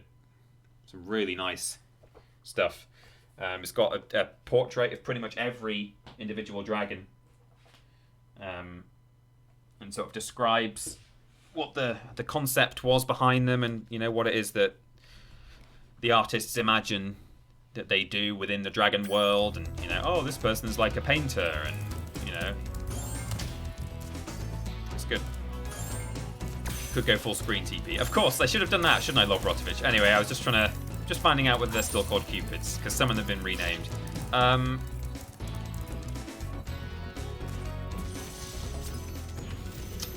Trying to think what the... Thanks, Spyro. I'd love to help you catch Nasty, but I'd really hate to be trapped in Crystal again. Don't worry. The only one that's gonna be trapped is him. Ha! Trying to remember what the so-called Armored Horrors and Nightmare Beasts were called originally, because those are new names. One of them was like Daisy something. The enemies from Jack. I don't know if anyone can look that up for me right now. If you Jack is spelt. I don't know if it won't show up on here, will it? What is the book called? It's called The Art of Spyro Reignited by Mickey Nielsen. Very good. Available on eBay. Took them ages to release it though. It came out like more than a year and a half after the game did, I think. But if anyone can go on like the Spyro wiki and look up the level Jack, you might have to. They might have changed it now that there's new official names for them. Thank you for releasing me. But they had very strange names. It was like or like flower, the flower something or others. It was very, very weird. I don't know. I'm really glad they renamed them. Slap Happy Monks is the biggest mercy in all of Spyro. The greatest thing that Toys for Bob and Activision did. Shout outs to our Activision listener, watcher, viewer. And actually, I sort of played down the donation because I was that excited that someone involved in the publishing of this game was here. But that's drawn by Justin. Thank you so much for the very generous donation there. 20 whole squid is there. But yeah, that's the greatest thing that Toys for Bob and Activision did for Spyro was renaming the Slap Happy Monks. Probably one of my favourite enemies. Here's the firework that you have to light to blow up that reinforced chest that we use the turtle projectile to blow up instead. Yeah, the best thing they did was officially rename the Slap Happy Monks. Thank God. Up we go. Hey, Tiny Peter, did you ever play the Jak and Daxter series? Still hoping that game trilogy gets a remake. I did. I played the first one, and actually I didn't really like the open world design. I prefer semi-linear levels. Like Spyro is mostly linear. Actually, the first few levels aren't, which is weird. It like starts non-linear. Oh, yikes! He slammed me into oblivion there. Never mind.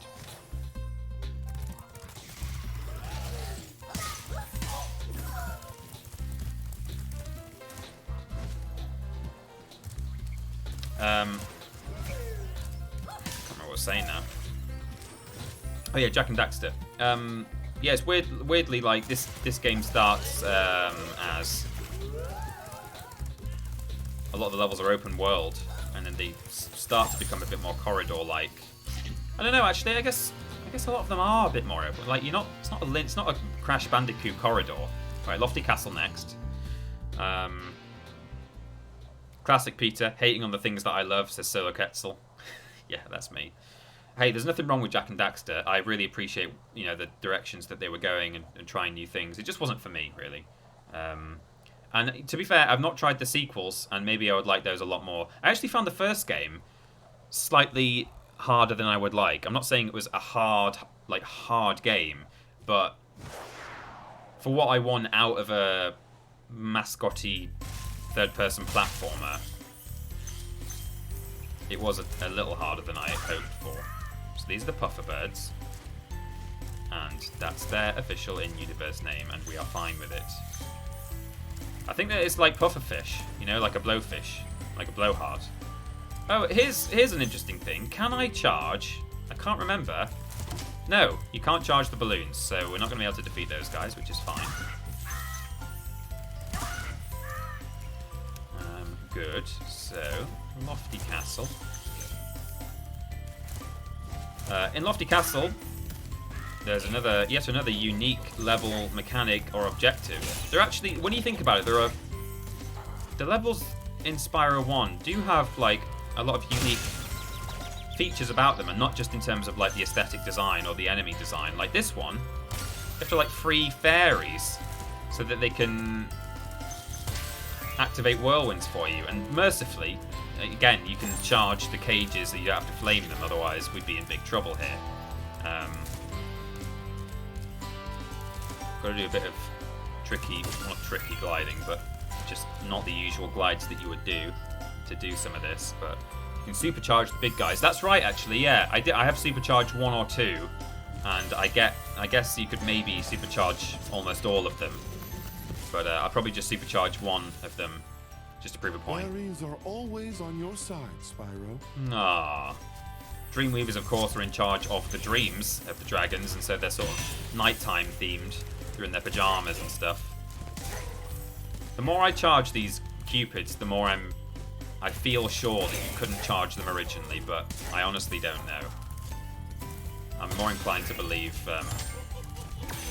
not a ninja on this. Oh, this is fun. This is the only red pop treasure chest in the entire game. All of the others are green or higher. So here you go. 1 gem. Wonderful. I've just noticed as well, when these guys die, an arrow lands right between their legs every time. I love that. That's great. You can supercharge all of them. Oh, can you? Yeah, I'll just do a couple to prove the point, because again, I'm not in need of any gems at this point. All I'm really doing is going through each level as a kind of courtesy, as much as anything else, to prove that it can be done. Na na na na na na. There we go.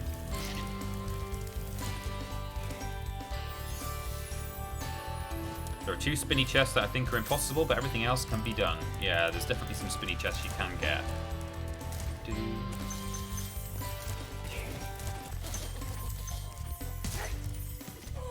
Just check that. Sometimes I look down like this into the grass because it's easier to see the gems.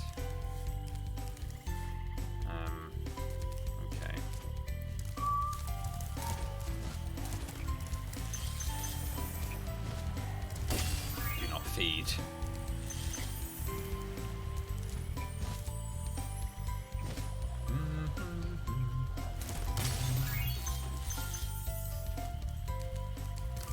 Lofty Castle is definitely one of those levels where I lose stuff in the grass, so I'm gonna look around a little bit. Hi Tiny Peter, am I late? Just woke up here in California, I'm guessing. Ricky Ricardo, you're not late. Well, I mean, if you mean did I miss the start of the stream, then yes you did. We're like 5 hours into the stream now, but you're never late. A Ricky Ricardo is never late, nor is he early. He wakes up in California precisely when he means to, whatever the exact quote is. I don't know. I might have to take a quick break in a second because I will wet myself. I just sort of don't want to lose track of what I have and haven't done in this level because it's a bit of a sprawling one. Or, well, it's not sprawling, but all the islands look the same to me.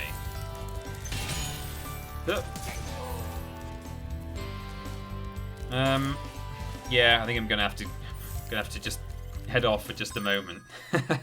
Right, see you all in just a second. Be right back. Go for a toilet break yourself if you like. I'll probably just nip downstairs and let my fiance know that I'm aware of the bad news and see if anything has been decided in my family group chat. Yeah, I'll be back in 5 minutes, and I'll make it 5 minutes this time. So my clock says 5:20, about to be 5:23. I'll resume at 5:28. There you go. Right, see you in just a moment. Bye.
Hello everyone.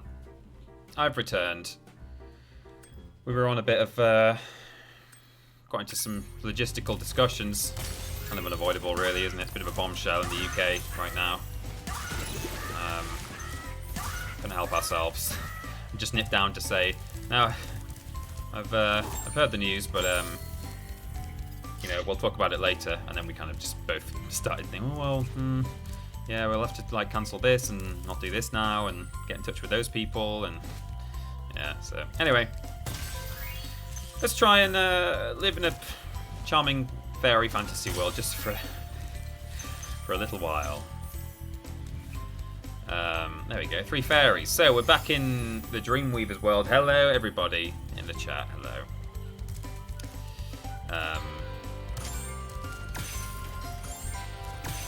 Not much left now.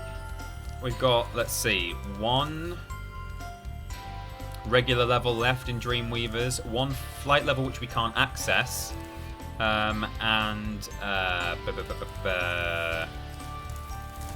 a boss that we can only get through about half of. Well, that's not true. There's actually a fair amount of it that you can do, but it's got some like undefeatable enemies and things. Or has it? Yes, it has. Oh, hello. And the boss can't be harmed because you have to flame him, so we won't be doing that.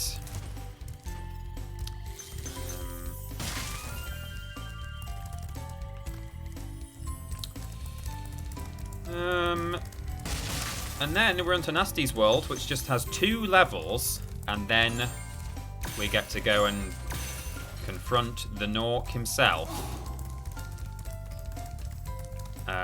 Now, actually, I'll say this, I'm sure, again when we get there, but to get to Nasty, oh, this is going to be fun. We're going to have to do this 3 times because we're going to lose our. Oh no, we could slightly hack our way through it. Okay, got to do it again. That's fine. Yeah, you're supposed to. Normally, you would flame those on your way down the cages, and it would only take you 1 glide if you're lucky. But we're gonna have to do it like this. Oh no. Okay, can I get that one? If I jump off here, possibly. No, not quite. Okay. Well, this might take a few attempts because those balloonists are going up and down. And it's hard to know exactly where they're going to be. No, that one doesn't go up and down actually, but there we go. Right, I'll take me one more glide now. God, my eye is really itching all of a sudden. Must be allergic to bad news. I've got to stop. I'm the one like hoping that people aren't addressing it, and then I keep saying that bad news just happened, didn't it? Let's not talk about it. Stop talking about the bad news. Okay, it's all good. It's all good. Oh no, okay, we might have to sort of charge jump off here. I don't remember having as much trouble with this on my first run, on my practice run, but okay, let's try and get a bit of a head start before we start gliding. Oh, there we go. There we go. 3 fairies. I'm curious to see how far you can go on Haunted Towers, what with the supercharge, says Codfact. Well, that, as I've said earlier in the stream, but I appreciate that most people haven't been around for the full nearly 6 hours. Well, 5 hours at the moment. But as I've said a couple of times earlier on, Haunted Towers is where the run is made or broken. Spyro, thanks. Supercharge will get you to new places here in Lofty Castle too. See where it takes you. Man, he's pretty weird. All dragons found. This is good. Oh, nice number of dragons there. 69. That's the weed number. Haunted Towers. It's the only place I might not be able to get all of the dragons. Now, oh, whoops. Oh, for God's sake, I fell off when I shouldn't have done. Now, there is a way to get the last 2, to get the Haunted Towers dragons, which means you can then get all of the dragons in this game. I've gone up the wrong whirlwind, it's fine. However, it ain't that easy to do. So we'll see when we get there. I won't labour the point for now until we arrive. It's the next level we're going to, so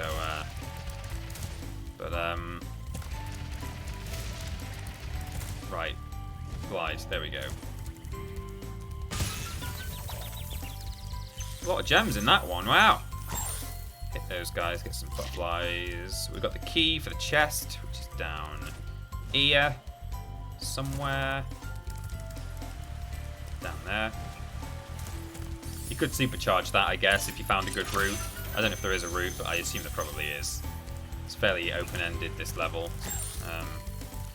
So, up here. And now, I am going to... Oh, what am I doing? Yeah, this way. That's right. I'm going to prove the point. You can actually defeat these balloonists with the supercharge. I'm not even sure which one I'm going to go for. I'm just going to start charging and see where it takes me.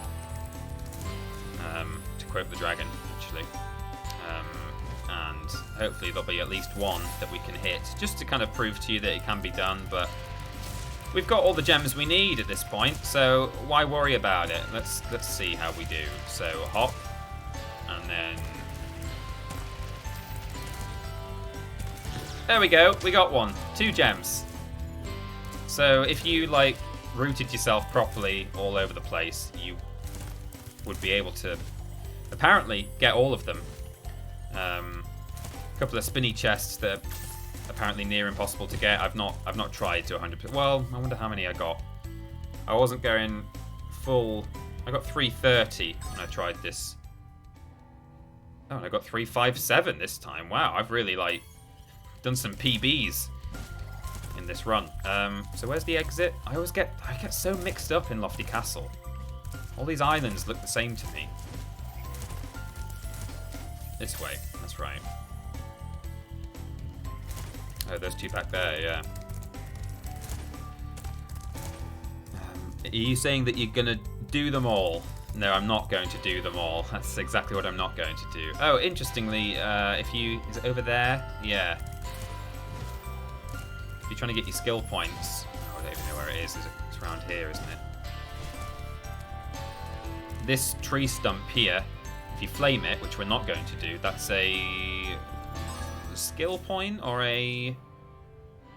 Yeah, destroy the hidden stump. So that's where the hidden stump is if you're trying to get your skill points on your own run at home. There's the return home portal.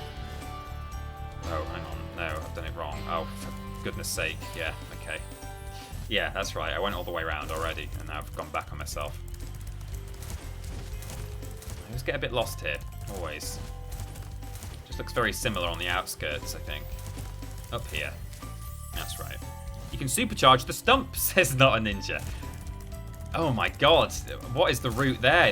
You probably have to thread a few needles to get there, surely. Wow, that's interesting to know though. I like that.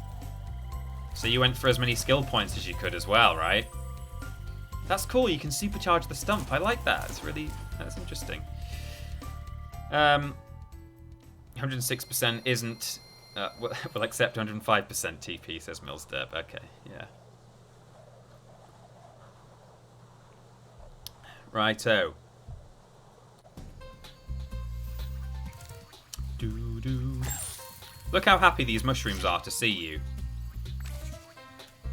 I guess he knows that I can't breathe fire, so I'm not going to toast him, but I'll do that instead. Now this might be the time you can get one of these guys, or nearly. I could have had a go, but anyway, it's fine. So now it's time, everyone. This is where the run maybe goes a bit south. We're heading to Haunted Towers. Oh, this is what I've been dreading. I've been dreading Haunted Towers.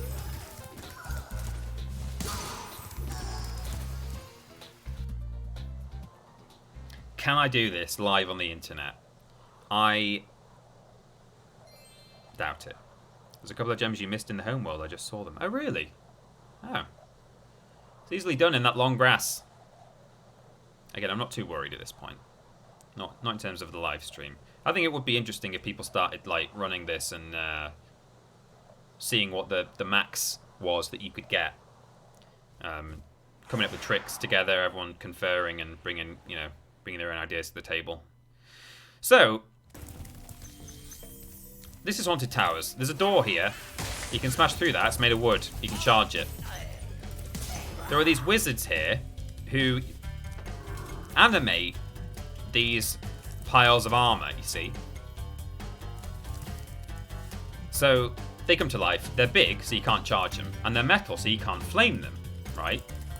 There's also Norks with bombs. They have grenades in the original version of the game, but they got bombs here. Now, there's also metal doors, which you cannot charge through or flame down. So it's like, okay, so if there's all these enemies, Peter, who are big and flame-proof, and there's doors that are charge-proof and flame-proof, what do you do? Well, let me tell you. In here, being harassed by a grenade Nork, he's actually just got cartoon bombs in this, which is, I think, suits the aesthetic better. There's a fairy. Now, we're not going to get too near the fairy because she'll make us do a flame. So she is the same kind of fairy as that in High Caves, where I told you can get a super flame ability when she gives you a kiss, and that allows you to flame the metalback spiders and other such things. Now, those who know this game might think this is about as far as I'm going to get in this level, because this guy is perfectly tracked to your movements. It's kind of, you can get past him in Spyro, the original game. I think in this version you pretty much can't. However, yes, you can. So, you know, without getting the super flame, which I'm not going to be able to use, I ought not to be able to get past him or doors like that. Well, let me tell you. Yes, we can, says Barack Obama. We can get past that guy, no problem. I've done that jump a trillion times. So now we're on either side of him, see? So that's fine. We go up here, and welcome to the island that I've spent about 10 hours on. Nah, probably not that much. But a lot of my recent gaming time has been spent on this island. Because, if I just sort of clear the area. Oh, Jesus Christ. Oh, hello, frame rate. Hello and welcome to Not a Frame Rate with me, Peter Austin. This is Not a Frame Rate. Okay, here we go. Yeah, we will not kiss her. Hey, Spyro. All dragons know there's magic in a fairy's kiss. See what it can do to your power of flame. No, we won't. We don't want anything to happen to our power of flame other than for it to go away completely. So we'll get rid of these guys.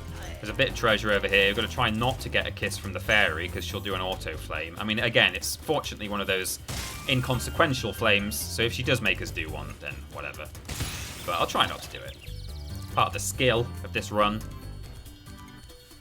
Yeah, it's not hard actually. You have to. Some of these fairies you have to really sort of dodge around. But there we go. So that's that. And here is the door. It's got an armored guy in front of it, but that's not an issue. Like, you can get around him. That's no, he doesn't move around. But that door, you can't get through. That is how you get to the end of Haunted, or to the rest of Haunted Towers, where 2 dragons live. I didn't think I would be able to get through here. I tried all kinds of things. I've tried, like, sort of glitching up the door frame, and I've tried to get this guy to squish me or push me. I've had grenade guys throwing grenades at me. I've also, if I get a quick, make sure I got the checkpoint here, which I have because I freed the dragon. I also discovered this, which I don't know if Not a Ninja has discovered. Between, see where there's a V there? There's a V in that rock. So between the point of that V and then also that point there where it suddenly goes very vertical. If you glide down here and sort of do a bit of a funny jump and a hold forwards and things like that, you can get into the scenery and kind of mess around. And if you go too far below, I think there's a kill plane which instantly kills you. So I thought, oh, can I like glitch through the wall or something? And I wasn't really doing anything. And then I realized if I climb up here, it pushes you out. And then if you jump really high, it might take a death or two, but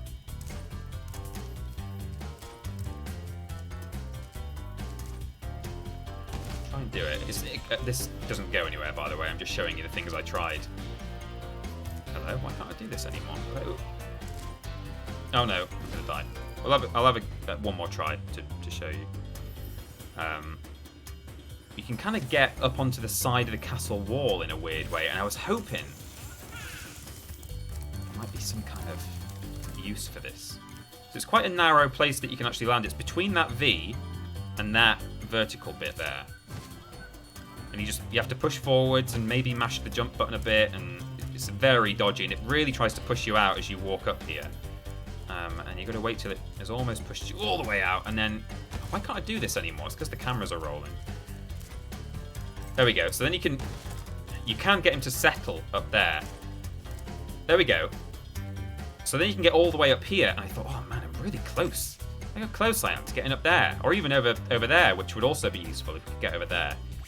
But you can't really, he really doesn't like to move. You know, if I even just tap a directional button, he doesn't like that at all. So in conclusion, this doesn't help as far as I can tell. I think maybe if you're a really, really good wall glide, there's like a wall glide thing you can do in Spyro where if you go into a wall, you can actually gain height sometimes. And maybe the speedrunning community will be able to work with that. However, Not a Ninja is in the chat. Not a Ninja is on Reddit and showed me that if you... Good start. Good start. This is where all our lives are gonna go, by the way. All of our lives so far. If you charge jump glide from this bridge, and I reckon, in my experience, it's from this crack here to, I think that crack there, or possibly that one. I think it's that one there. You can do a real finicky, flippy floppy, wibbly wobbly jump and get up there.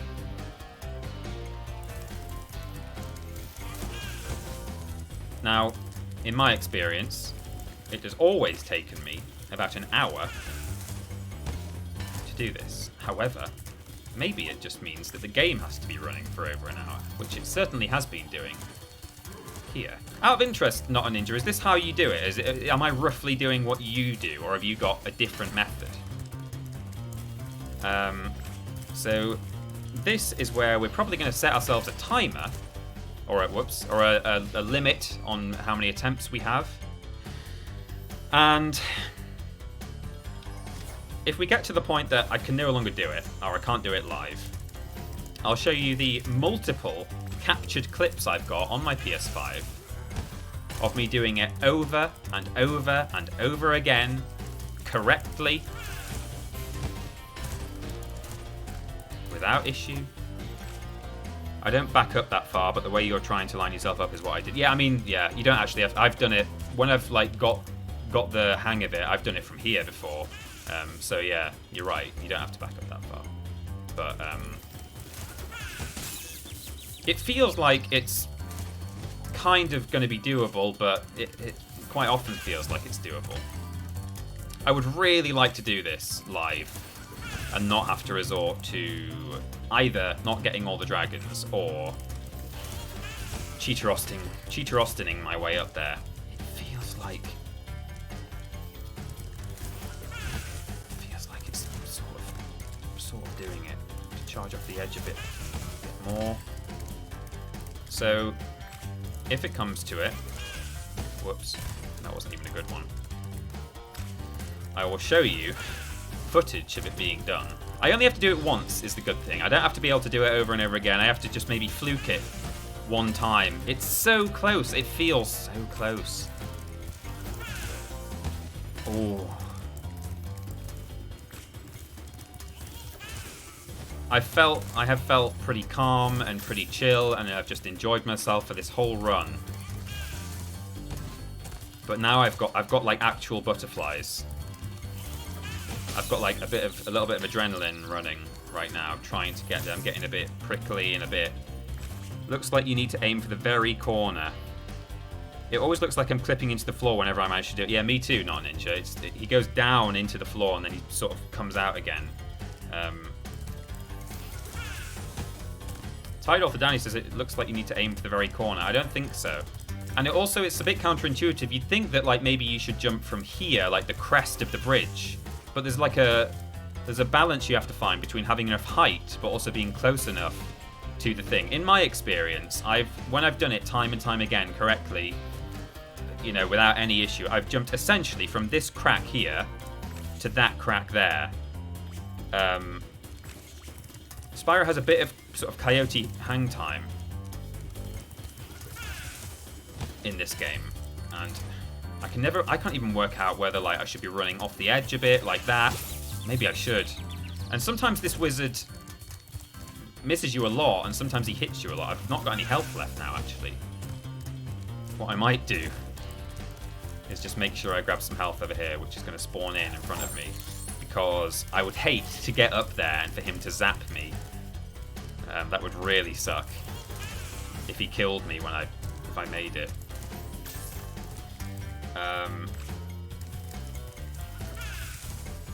Oh, that felt good, that one. Oops. Yeah, see, if you try and do too much coyote hang time, you will just charge off the edge of the cliff. So I think maybe I should set a timer. So let's try this for 15 minutes. Not a Ninja's going to review the clips and see if you use coyote time. I think actually in my clips, I didn't really use it that much. I think it seems to vary a little bit. Right, let's set a timer for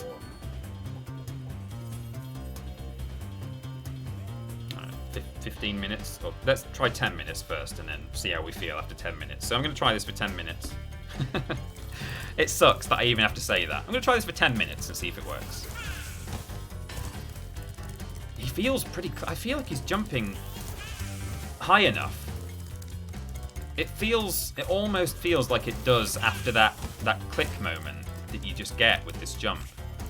I think he jumps higher after a certain amount of time, and I don't know why. I think even if I look at my clip, if I watch my clips back, and I'm like, I'm jumping really high on that, and then I try it in the game, and I'm not jumping high. I know I tried coyote time, I just can't remember if it was a successful attempt. Yeah. Oh, I really want to get this live. I don't want to have to resort to...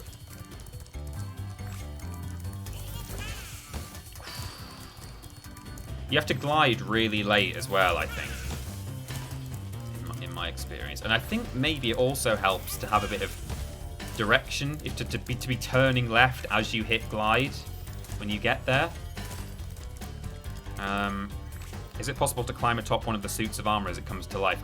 I sort of tried that, but they seem to have... Their hitboxes seem to be shaped like that. Like, so you just... If you try and get on top of them, that you just slide down the edge of their hitbox. I've tried like getting inside this suit of armor and seeing if it'll like proxy me out, like try and push me out really hard. You know, you can sort of like do this hovering thing on it for ages if you really balance it. And I was like, if I do it for long enough, maybe the game will just push me out. It'll get really cross with me. Oh god, that was a close one. That was a real close one there. That was a jump too early, I think. It doesn't look like I really made use of the coyote time in successful attempts. Yeah, I don't think so either, for me. I mean, we could look at my footage anyway, just so people can see what we're trying to do here. But then I might get a lot of backseat bridge jumpers, to be honest. If people see how it's done on my clips, they might be like, oh, so I think what you're supposed to do is this and this. Oops. Yikes. I'm sort of reading the chat at the same time. Spyro really needs to learn to triple jump. Try hold the jump button harder, says Addy. Yeah. Oh, some of these feel fairly good.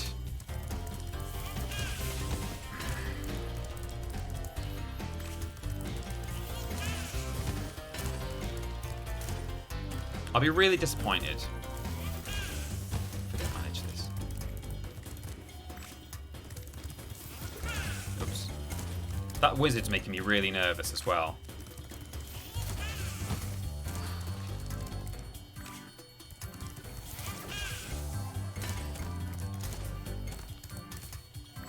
We're not actually getting high enough to land it. Yeah. Thought the successful attempts seemed to have me bonk. So I think it really is that we're clipping into the floor. We're not actually getting high enough to land on it. Yeah. Yeah, you're right.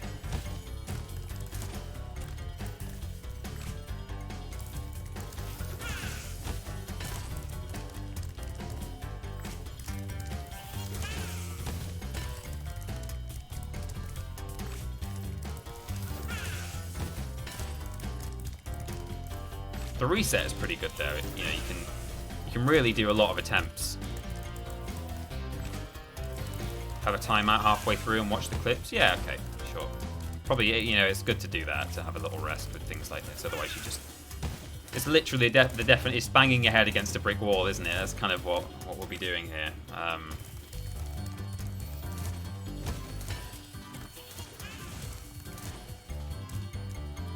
Spyro's going to end up with concussion.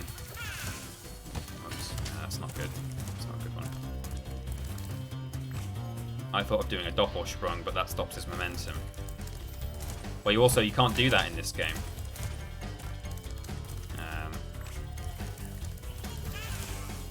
Ooh, I like that one.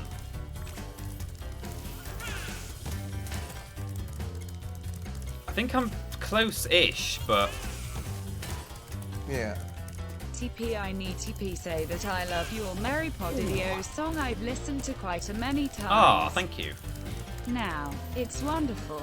Also, while we're on the topic of songs, ever since you told about that Peter Austin Game of Thrones song, I've not been able to go more than 3 or 4 days without singing it.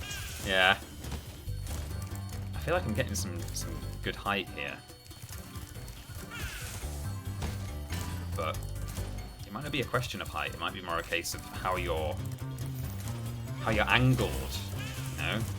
But again, I think I've got footage of me doing it with different amounts of moving around in the, like, sometimes I've done it. I've definitely done it going from here-ish to that crack, or, you know, just straight basically from these 2 cracks. I've done it like that without moving in the air. But also I've done it where just before I hit glide, I start turning to the left, and I sort of feel like that helps. Mr. Black stepped away for a bit. Well, welcome to the bit. This is the bit. Please, Spyro. Oh, I like it when he doesn't bonk because it almost feels like... Oh, there's a little wiggle there as he glides over the... Is there a special place you need to jump from? Well, I think it's around this crack here on the... Or is it this? No. Yeah, it's this one here.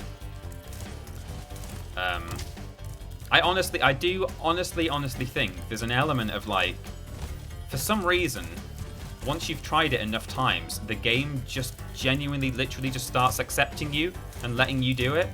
Because I really do feel like I've never, like, done it much differently. But I've only ever been able to do it after trying for like an hour. And I don't know what would cause that. Did they maybe patch it out so you can't do it anymore? No, I don't think so. I did it like this week. Oops, been doing it all week.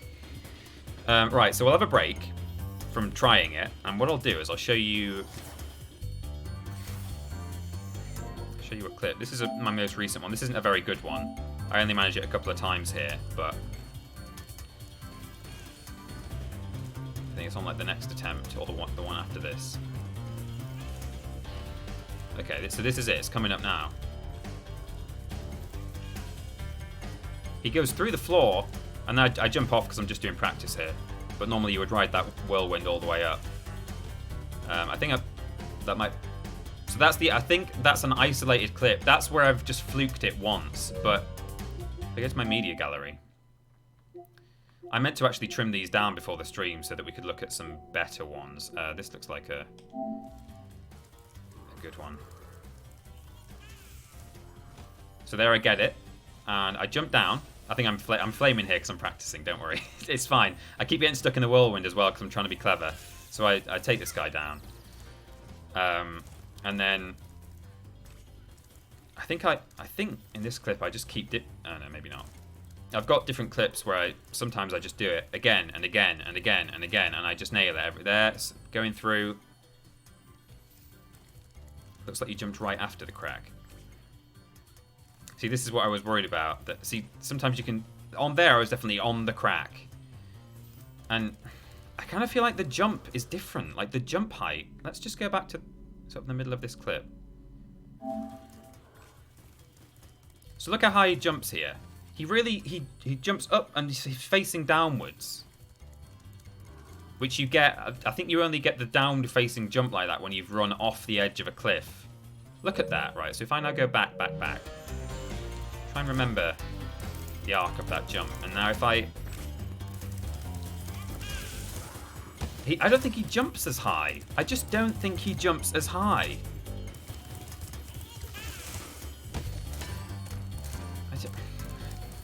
It honestly feels, when I've practiced this, and those clips are after, you know, me after doing it time and time again, I honestly feel like, and that was before, too far before the crack there,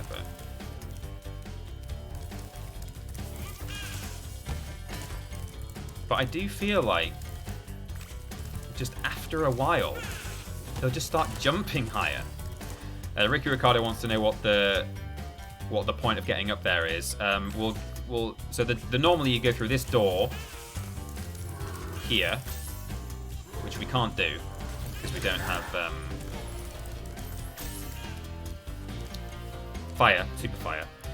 But you go up the ramp, you like hit the wizard, go up that whirlwind, go up those stairs, and then the rest of the level is through there. And there's a supercharge there, which will there's our timer, which will help us like do some other stuff. We can actually supercharge around here and smash through that door, so we never have to do this jump ever again. Yeah, you seem to angle to the left in the crack, into the crack in those clips. Yeah, I think so. Like sort of like that, but the jump genuinely looks different, and I don't know if it's. Oh, was that was Coyote time? That maybe looked a bit better. The Coyote hang time. Yeah, maybe that's it. Maybe the Coyote hang time gives you maybe a slightly better jump. So I'll have a few more goes, and then if we have to, we'll do a poll, and the poll will offer two choices.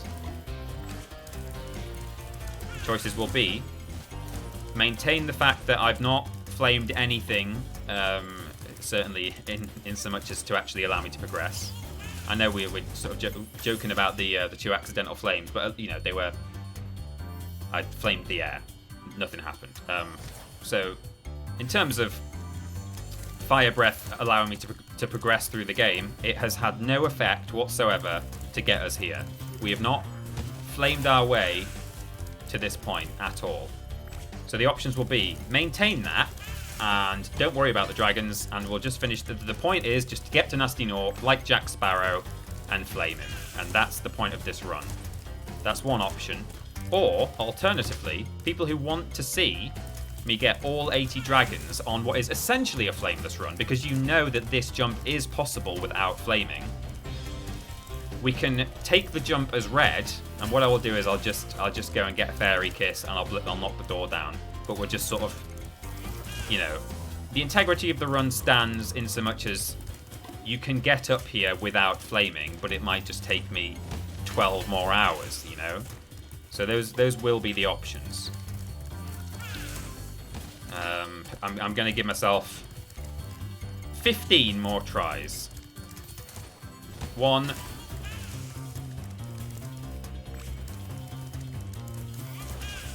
2. I think I'm jumping too early there. 3.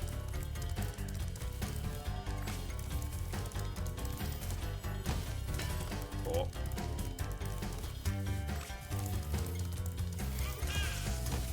5.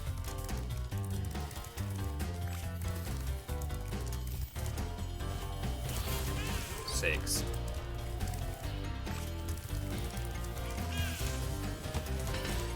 7. Oops. That counts as a try. Does it? I don't know. What if it works on try 16? 69 more tries. Yeah, maybe. Oh, God.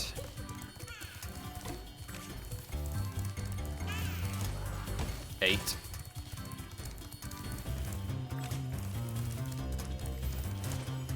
9. Oh, let's see. Some of these feel pretty good. 10. That wasn't good.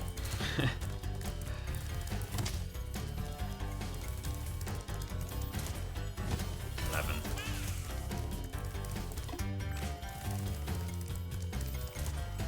12. Oh, sort of 12.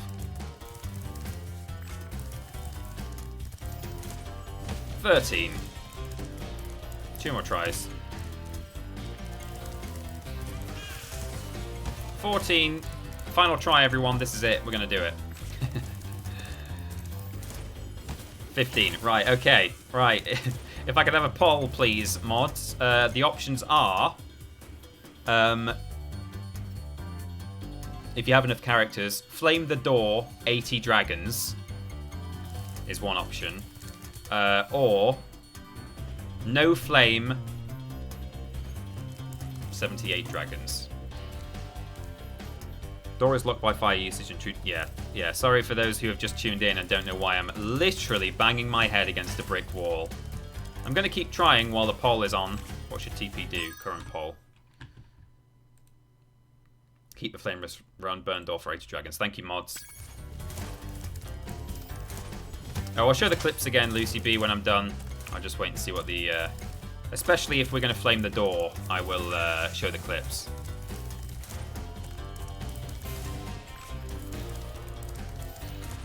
If I didn't have the clips, I wouldn't offer the option of flame the door, because I wouldn't want to... Because I only feel like we're partially losing the run if we flame the door, because I've got evidence that it can be done. And if I look at there's a longer clip in that media library, which I should have trimmed down really because it's very long, but it's got periods in it where I'm doing it again and again and again. I do it like 3 times in a row, 4 times in a row. That poll is ticking down. I'm going to keep doing it while the poll's going.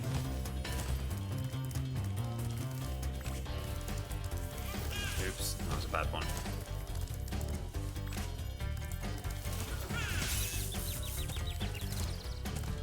Oh, God. I'm starting to feel a bit dizzy, to be honest. I'm not eating enough today. Man, that seemed like good height there. Just go full screen, flame the... I thought about that, going... just running the clip while I flame the door. So it shows me getting up there. How far into the game are we, Hutchmaster? We're near the end, really. We're kind of like... I would say 5/6 of the way through. Not long left on the poll in the chat. If you're watching live on Twitch right now rather than the VOD, you can vote. Oh, some of these feel pretty good. Pretty good. I'm getting some good height. Imagine if I did it just as the poll ended.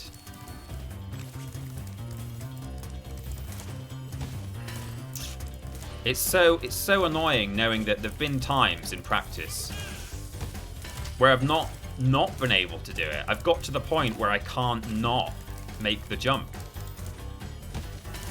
Unless I obviously pull away and deliberately don't make it. But you know what I mean? Like, at every single attempt. But it just seems to be after Keep the Flameless Run. People are saying, wow, that's quite surprising, actually. That has really surprised me. 63%. It was tight one. It's a tight one. Man, that's almost disappointed me, actually. I think I was hoping he'd say the other thing. Because I like the idea of getting all the dragons. Okay, well... there we go. He's starting to do a bigger jump, I think. I think we're all seeing things, to be honest. True flameless. Yeah, fair enough. I appreciate that sentiment. That we'll keep the flameless. You know, because I didn't have to add the goal that we would get all the dragons. We've got all the eggs. Such a shame, though. Such a shame. I'll run a clip showing me nailing this jump. Whoops. I sort of don't want to stop. Don't want to stop trying, but I will do. He's just not jumping as high as he does in my clips, and I don't know why. Maybe is it the coyote time? Could be. Flameless for the kids. We know you can do it, says George. I appreciate the support, everyone. Oh.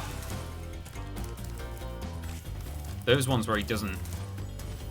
oh, those ones where he doesn't bonk his head always feel good. Because you're not getting the instant denial of biff. And the glide just... oh, the height is there. The height is there. Sometimes. The jump height. Yeah.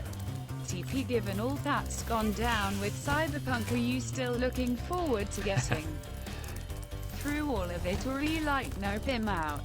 I would say you should still give it a chance because there is such a fantastic game under all of CDPR's dumb stupid assiness. It's just so upsetting. The game would be magnificent if they just did IDNT release. it in the state that they did. Why are you an idiot, Big Titty Jesus? You followed up that bit cheer with the message, I am an idiot. Lord Brotovich telling me to stop. Okay, I'll stop. 3 more goes. Seriously, 3 more goes and then I'm stopping. 1.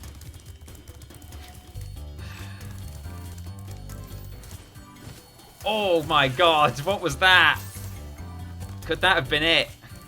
1, 2, 3. That's it. We're not doing any more. Right. So, I'll show you my long... I've got a long clip of it. Obviously, I'll skip through it. I think at the start, I'm not nailing it at all. Well, that's 12 minutes long, so that's not right. Oh, maybe it is that one. Okay, well, I'll skip through. So I think I start by... Oh, no, okay. Well, it starts with me doing it right. So I think that was one of my first times I did it. Let's see. Yeah, and then I think I might fail it a couple of times after this. Let me just see if I start doing it again. No, there we go. This is it. After a while, it just clicks. And, oh, people are watching a clip now. We're watching a clip.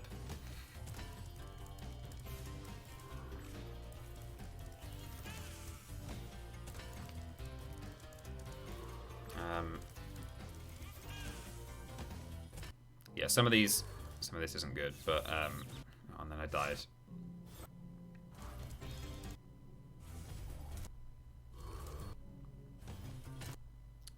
But I'm sure in this video there's a bit where I just do it. Here we go. Just made it there.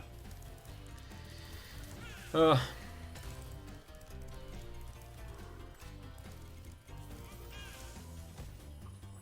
There we go. Is this where I start doing it? Just endlessly? Maybe not. I don't know where... Anyway, you've seen me do it a few times, but I do have clips of me doing it over and over and over again. And I should have trimmed them down. I meant to do it. I meant to trim them down so that they would be handy just to show you. Well, so for now, that's all we can do of Haunted Towers, and it's such a shame. It really is a shame because it can be done. Yeah. I'm really enjoying this stream. Would you ever consider doing more streams like this where you have to challenge yourself playing a certain game? Maybe, Stephen. Thanks for the blips. Actually, I've not forgotten to answer your question. Big Titty Jesus, I will get to it in just a second. Thank you, Stephen, for the blips there. I would maybe do this more. Whether I would do it... I think I was told that I'd left some gems here in Haunted Towers. Where were they? Oh, hello. Sorry. Excuse me.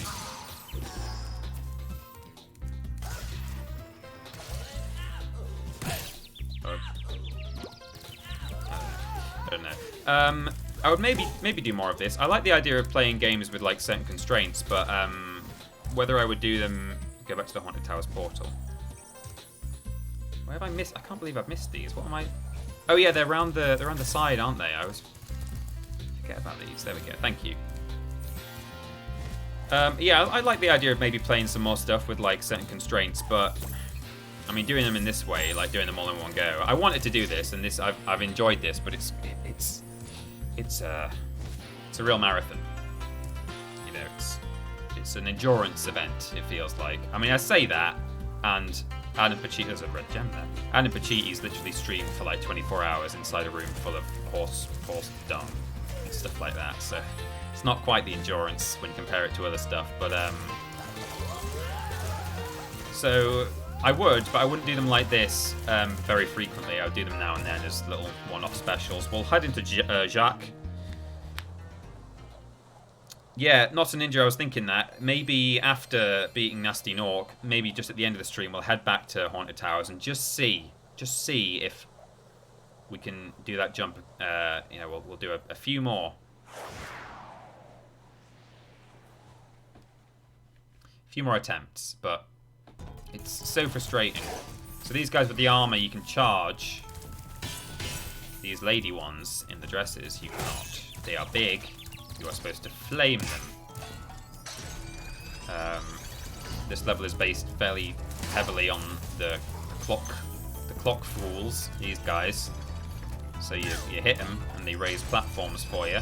This guy controls that platform. These guys have quite the range on them though. This guy controls that platform.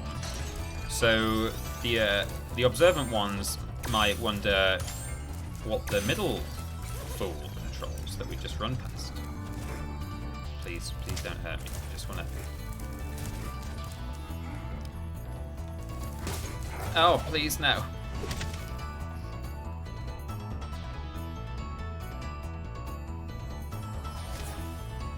Not a ninja heading for lunch. No worries at all. Yeah, it's not too taxing. There's just things you can do and things you can't do in terms of... Oh my... Like, go up that thing without being knocked off. Is it a skill-based thing? Would Spyro being higher skills increases jump? No, there's no skills or leveling or anything. Oh my jeez, in this game.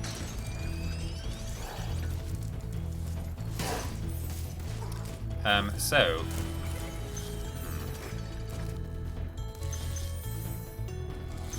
this fool here, I'm a bit worried about these ladies getting me. So you set him off. I might not have left enough time for myself here. Let's set this one off. Quickly hop up here, and that middle fool actually controls this pillar, which goes up really high.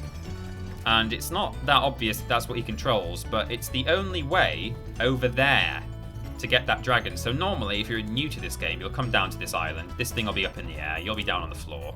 You'll clear this area out. You'll look over there. You'll go, oh, how do I get to that dragon? Can I glide to that island there? No, you can't. Maybe in Reignited you can, because some of these glides you can do when you're not supposed to be able to, but, you know.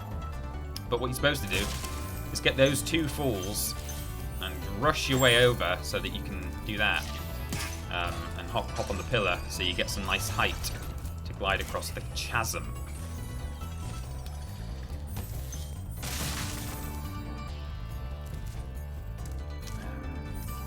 So, yeah, we're just here to grab some gems, really, that we don't actually need. That glide there is actually, I find, quite difficult to do in the PS1 version of the game. It's really like the absolute limit of your glide, I reckon. Very easy to fall off. So we'll head over here. It's not actually a very big area. Oh, these are... Sorry, these are those ones. I definitely can't... Oh, maybe I can charge those. Maybe I've just... You can't, can you? Whoops. I've been thinking you can't charge them because they're very big, but then I kind of feel like... No, you can't. Well, you certainly can't in PS1 version, but I feel like when I was practicing, I ended up doing this... No. Okay, that's fine. It's good to know, because I'd rather not have to try and do that. So there we go. That's this little side area cleared out, pretty much.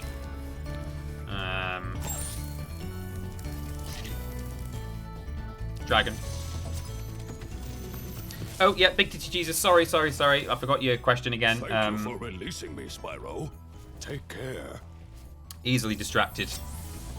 I much appreciate your bits, and I'm sorry to have forgotten your question. So yeah, I feel kind of bad for Cyberpunk devs. I feel like the game was pushed out by the publishing team or the marketing or the execs or whoever else. And they clearly just needed more time on it. And unfortunately, because it had already been delayed like 3 times, they just could not delay that game again. And I wish...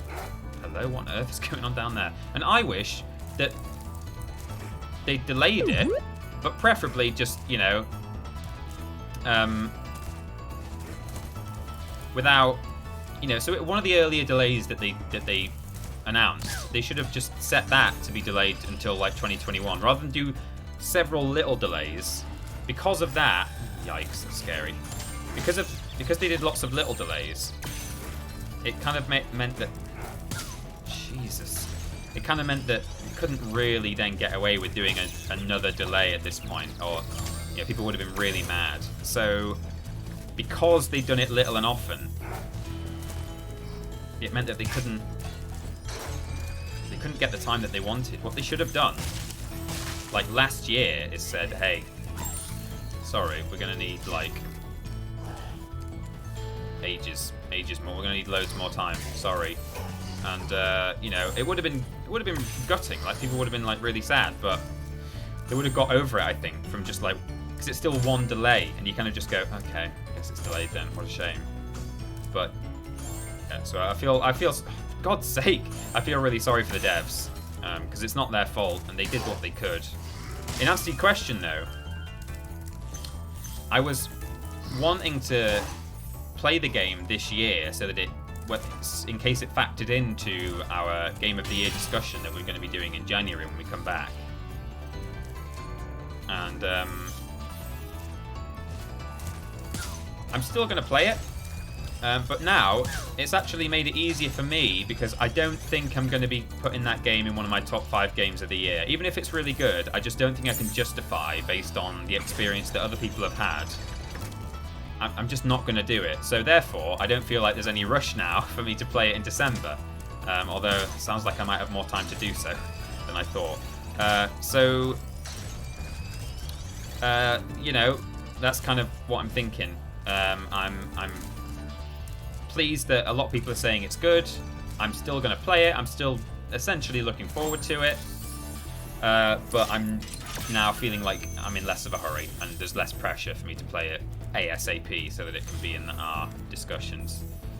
These gems are really easy to miss if you run down those stairs. Here we go.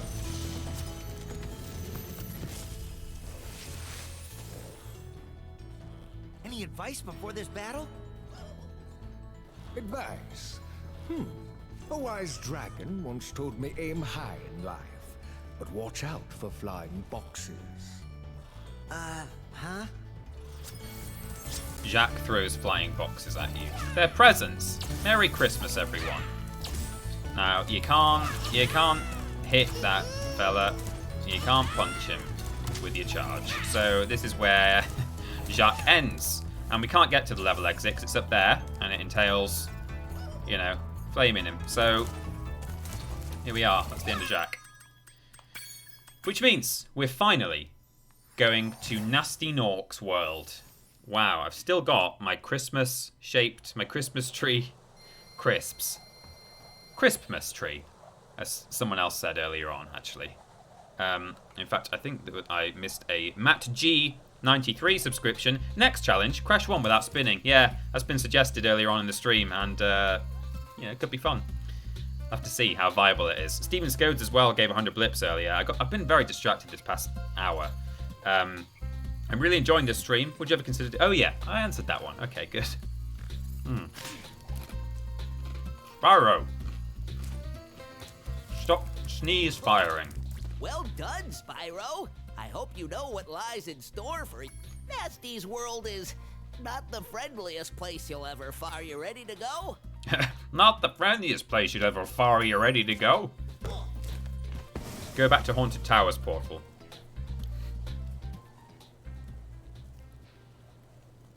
Biggest challenge, crash 3 without saying whoa. Oh my god.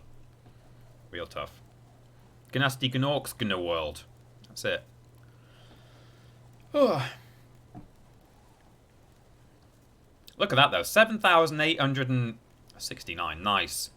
Gems. You only need 6,000. We did all that without flaming anyone. Go us. So Nasty's world is very small. It's made of junk. It's the dragon's junkyard. They banished him here because he's ugly. Hello, rat.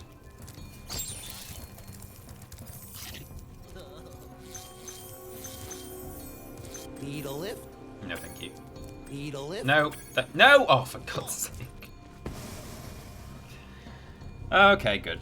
May as well have some more snacks then.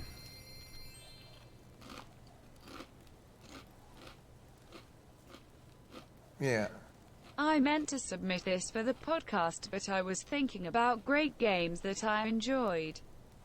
That might have gotten a low review score. Has there been a game that you really loved but wasn't highly reviewed? I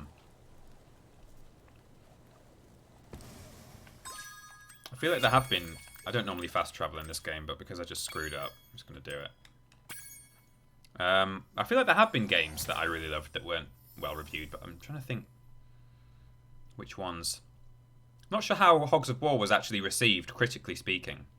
It's certainly beloved though, so I guess that's not really what you're asking for. Even if the critics didn't like it, I think overall people consider that to be a good game. Or a classic game, I guess. What do I like that wasn't reviewed particularly well? Anyone else got any suggestions for that in the chat? Because it might sort of inspire. I might agree with some of the ones you bring up. So here's a dragon. This is kind of weird. It's never explicitly explained, but look. Hey, didn't I already free you? You're in Nasty's world now, Spyro. And you are the dragon that must defeat him. Bring him on. I'm ready. Reach the exit in each of Nasty's lands. Then you can challenge the Nork himself. Thank you for the bits, by the way, Stephen. I never actually said that. Hogs of War was 62% on Metacritic, so that's not great. Star Wars Battlefront 2, yeah, I mean that's kind of, yeah, people were really mad about that, but I liked playing it multiplayer. I just didn't like the business practices. The proposed explanation for why Nasty's world is full of dragons who we've already freed is that they banded together, a bunch of them got together and went to confront Nasty and got frozen in crystal again, which is kind of weird. But yeah. Battlefront 2, the original, tied off Danny. Was that badly reviewed? The original Battlefront 2? Surely not. But yeah, that's a great game.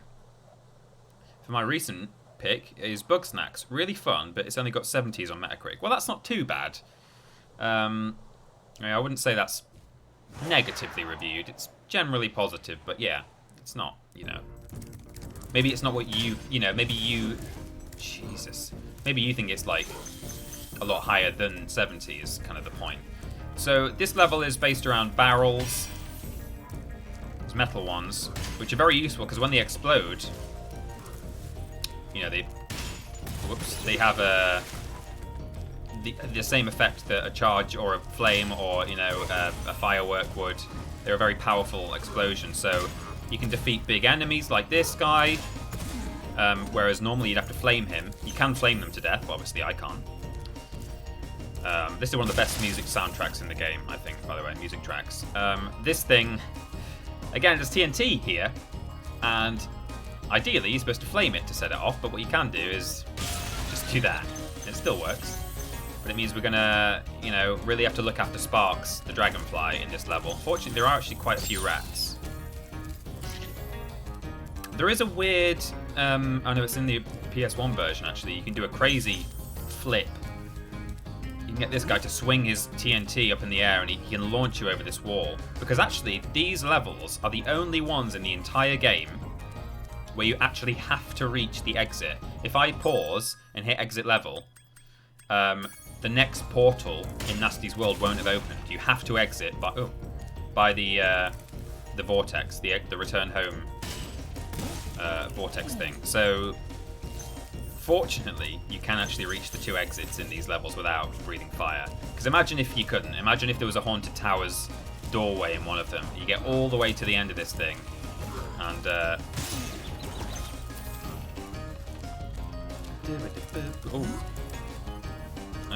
think I can defeat that guy later, actually.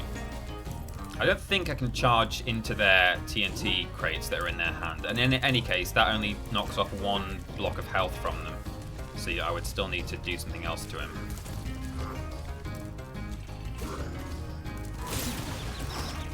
It kind of sucks that you have to do that so much in this level, but worst case scenario, if I die, you respawn with full sparks, so that's okay. Yeah, so actually, this barrel up here, normally, you just use it to break that thing open. Because generally speaking, you've already defeated this guy on your way up here, but... Oops. Oh no. Well, we're dead. Oh no, are we not? Oh, we nearly weren't, but we are.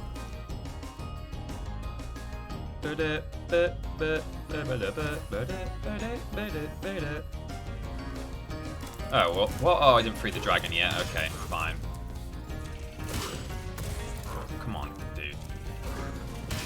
Hello?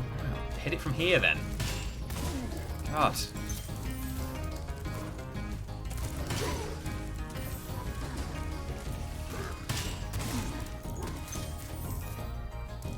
Try and just get past these TNT guys without too much. Yeah, not really bothered about getting them. Even that guy, I think, kind of just sneak past. Oof. Okay, here we go, back where we were. Oh, jeez. Oh, I didn't actually pick that guy's gem up before, seemingly. If you don't actually pick up a gem from an enemy, you have to defeat them again if you want to get the gem. You know, you don't can just automatically give you that gem. Keep up the good work, Spyro. I expect Nasty is really starting to worry about you. I'd be shaking in my Nork boots if I were him. Man, what games do I really like that weren't well received? I know there are some. I know there are. Right, here we go. So, actually thinking about it, we could get this guy as well without. Although I might fall off the edge if I do this. Not quite. If you're careful, you don't. Oh, but if you're not careful, you do. Anyway, I've already defeated him. I was just seeing if I could do it, but here we go. So, here we go. Run out of sparks again, but here we go. One rat there, one rat there.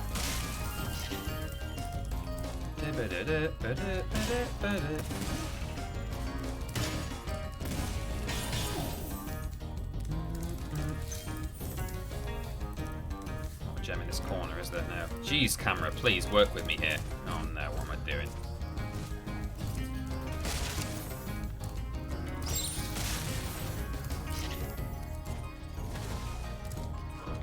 Oh, do I have to? Quick, while I've got iframes. Oh, I didn't have iframes. No worries. Just 2 levels left, everyone.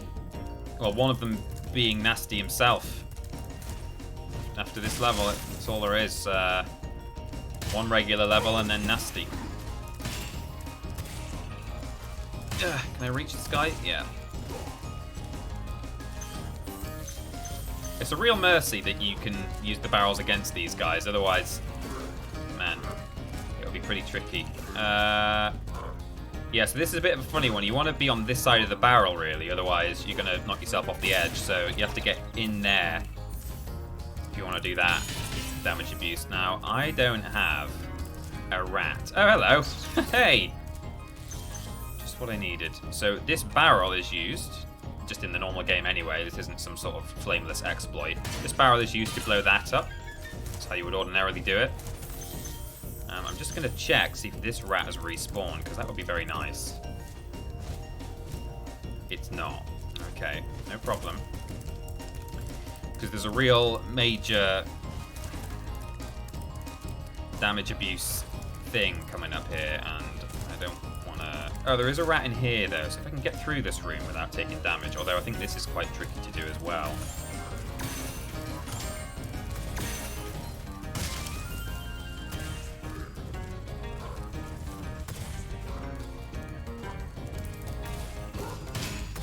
No, it's not. It's okay. But there's not a rat in here, so I take it back. Oh, so that's it. So, what it can do to destroy this line of guys standing on barrels is just hit this barrel into these guys here. But oh yeah, I mean, not a ninja saying it as well in the chat. So I know what you can do here.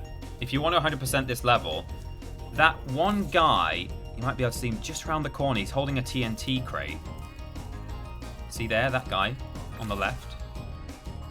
If I want to get him, I need to use the barrels that these guys are standing on. But it's difficult to clear them out when you've only got green sparks. Can I charge them off without setting the barrel off is the first question. Yes, I can.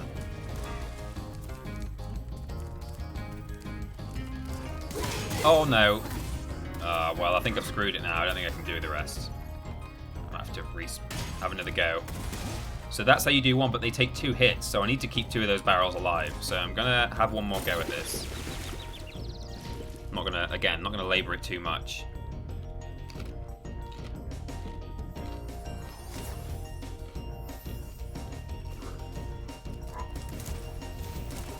Good thing is, because we know we've already got the gems from some of these enemies, I don't have to, like, charge myself into certain TNT crates now on the way up, so I should have more sparks available to me. Whoops. Oh, well, I say that. Oh, come on. That's what happens if you hold the charge button just as a barrel is respawning in front of you, fortunately. We've got these guys.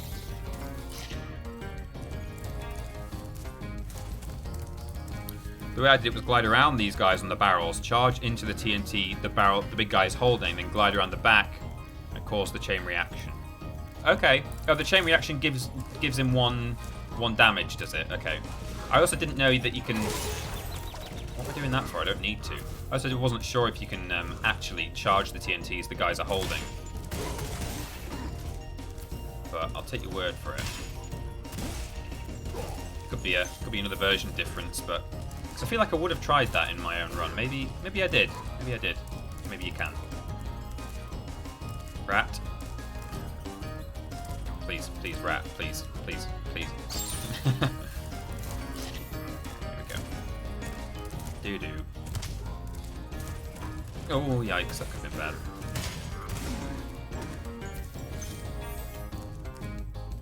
So, according to our friend... That was always a risk. Okay, no worries. You have to try and make him hit you so he lowers it first. Oh god, okay. Oh, I see, yeah, because they're holding it up in the air. No, yeah, I didn't think in terms of being able to actually hit those things. I just mean, let's have a practice on this guy. I just didn't even know you could actually interact with the TNT barrel. Right, hit me. Hit me with your rhythm. Great. Come on. Come on, do it.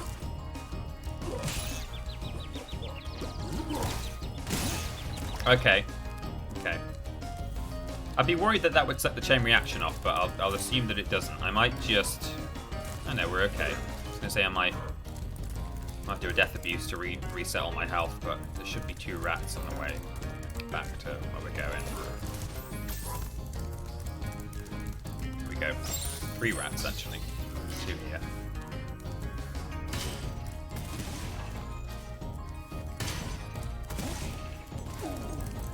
Oops.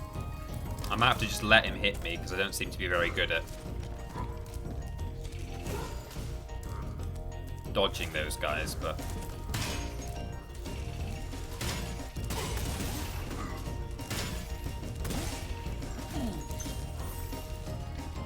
Okay.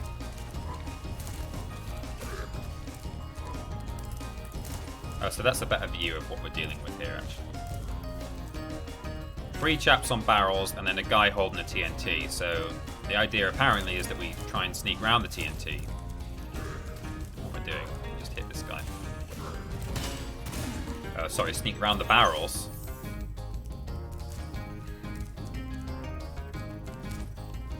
Oh no, Spyro. Oh, okay, I like it. Okay. I'm gonna get this dragon.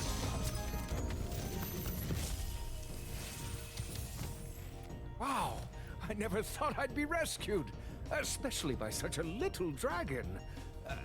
What I mean is, I always believed in you, Spyro. You gotta believe. So now, we ought to be able to get past this guy. And we've actually got 2 hit points left, which is good. Oh, come on, that's so harsh. Anyway, we've respawned with full health now, so that's fine.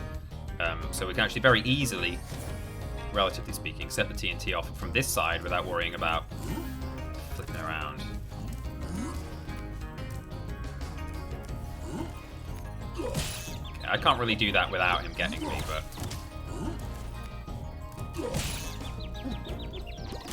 Okay, there we go.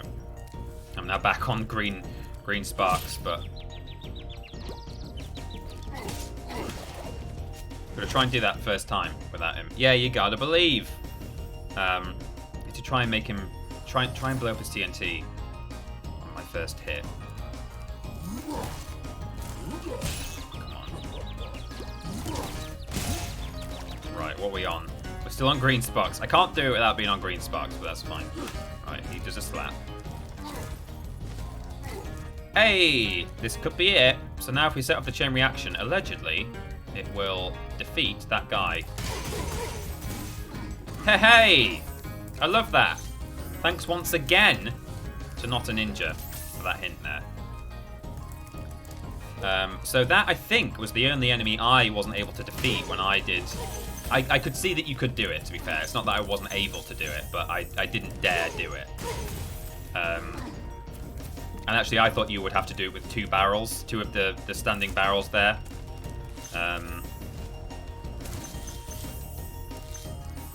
So again, we're gonna have to just exploit the, take the hit there. Lost my sparks now, but it's good. So yeah, I think now we can 100% this level, which is fun. It's nice to know that like you can 100%. I can't hit that yet. Oh, I can use the barrels actually to hit that.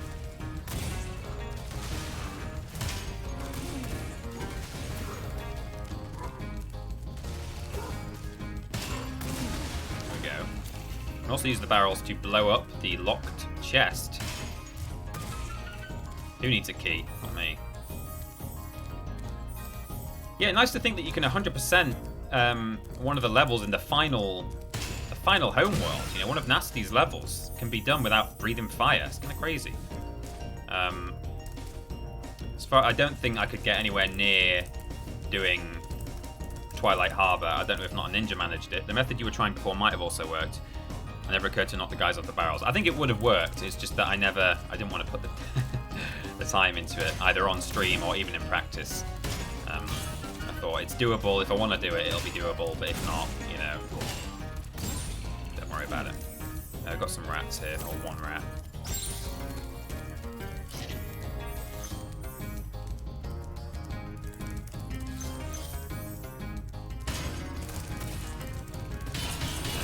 Get all these. The key is normally at the end of this corridor, but it's disappeared because we've already smashed the chest open. Twilight Harbor can't be cleared 100% as far as I'm aware. Yeah, I don't think so. There's some supercharge that you have to do where there's a drawbridge, or like a what do you call those bridges where they meet in the middle? I guess is it sort of a draw? Well, it's not a drawbridge, is it? That's just one that goes up like over a moat, but you know, one of those bridges. Oops. And you can only switch it from being like open or not by flaming, and you need to be able to switch it to do a sort of, to turn it into a ramp effectively for a supercharge. So not doable, sadly.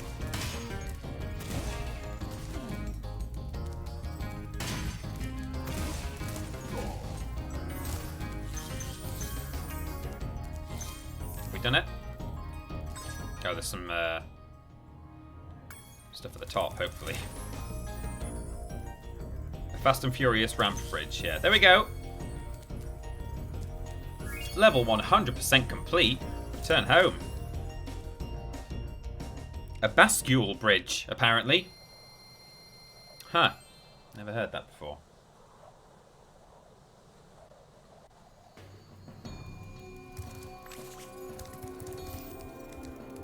Twilight Harbor. Look at all that treasure.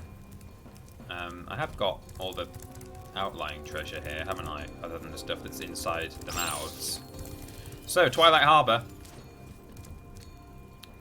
This is the final classic style level before we confront Nasty Nork and we press that button for reals. And it actually has some kind of consequence. Ooh.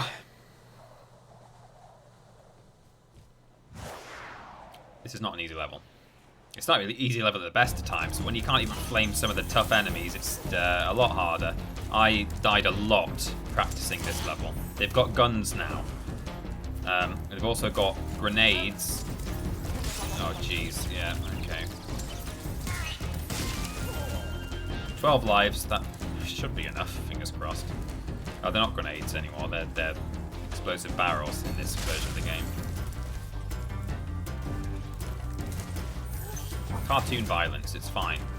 So this guy is big. which, as we know, means that he cannot be defeated with...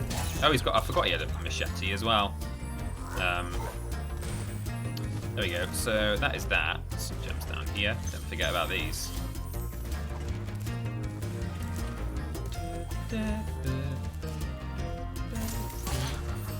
Now, there's some red beret chaps in here who never stop shooting, unlike the smaller Norks who will only shoot when they see you.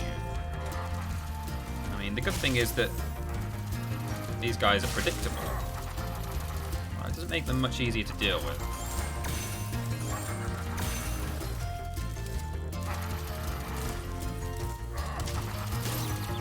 Just checking I couldn't charge him. I wanted to be sure, but you can't.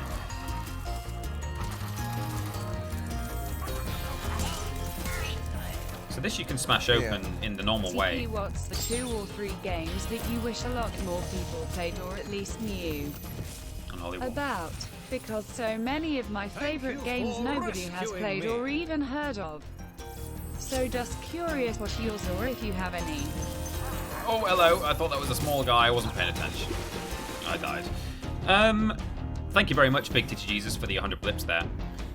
I mean... It's sort of a joke, or it's almost a meme of the channel at this point. That's a cringy thing to say, isn't it? That's like when dads say, "Oh, you know, your Auntie Jean went viral the other day," and she's got like 100 views of something on somewhere. She put a video of her dog on, and it got like 80 likes. She went viral. Auntie Margaret.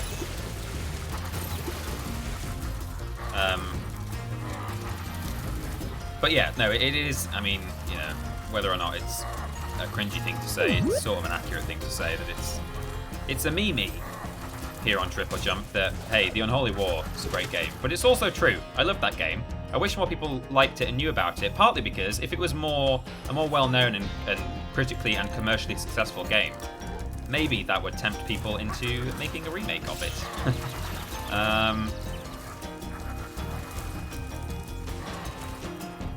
Yeah, you can roll in this game, by the way. I've not been doing any of that, really. I think I did a little bit of it earlier. This level is just kind of... How much damage can you soak up, really? So here's where the bridge is. You can't charge it. It's a shame. You kind of think you would be... Oh, yikes. You would be able to charge something like that, but alas.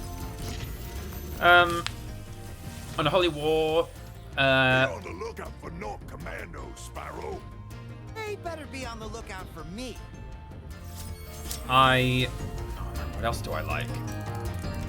I mean, there's games that I like that other people don't like or know about that I don't really mind whether or not other people know about it. By the way, with the supercharge, not only can we make our way back here to open the chest, we can also defeat enemies on the way that ordinarily wouldn't be able to. Normally they'd be dead by the time you got there because you've probably been flaming them on your way over, but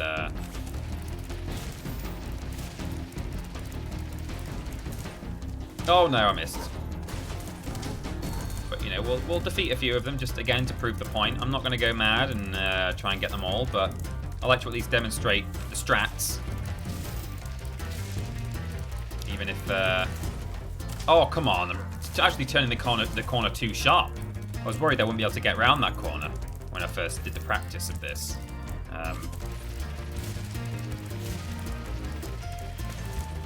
There we go, got him. So yeah, you can shoot the big gun blokes. You can shoot the yellow ones. Oh, see that? That's the difference between defeating them on the way here using your fire and not doing that. Like every time you want to charge towards the locked chest, the reinforced chest, you're gonna get hit on the way there. Pretty harsh, pretty brutal. There we go. So then you smash that. That's the legit way of doing that. You just hit that. You know, I could now supercharge all the way back here again and turn over there and hit that guy and maybe even try and go into that room. That's all part of the strats for getting as much of this level done as possible. I'm not going to do it. We've already got enough gems. It's fine. But as I said, just showing that you can do these things. But yeah, so there's lots of games that I like that other people don't necessarily know about, but whether I kind of care that other people don't know about them, I don't know. There are some where that is the case, Unholy War being one of them. Yikes. But for example, you know, not a lot of my friends are really aware of, or have played something like Orcs Must Die. It's a PC game, tower defense, third person, fun, fantasy. It's got quite a similar art style to this in a certain way. It's less stylized, I would say. It's a bit more grounded, but still very sort of cartoony. Did Spyro die? What's happening? Am I stuck in a wall? I died. But something like that. That's a game that I really like, that I know lots of my friends have never played, but it doesn't really bother me that that's the case. Likewise, you can supercharge into this room and hit these guys as well, I think. Memory serves. But yeah, in terms of games that I genuinely wish other people liked and played and knew about, I kind of wish that more people... I'm a bit of a... It's no secret to people who are fans of our channel and listen to our content that I am a bit of a defender of Battlefront 2, the new version, the EA version. I'm not a defender of the business practices as an overall rule of thumb. I don't like, for God's sake, I don't like what they did. I don't think games should have in-game currency at all. I don't mind experience necessarily, and I guess in some ways that's just like renaming stuff, but you know, things that you just unlock purely, for God's sake, purely based on skill and achievement. You know, I'm fine with that. Obviously, Star Wars is somewhat, it's not pay to win, but you can, you know. Am I just going to make the same mistakes every time? I think it's possible.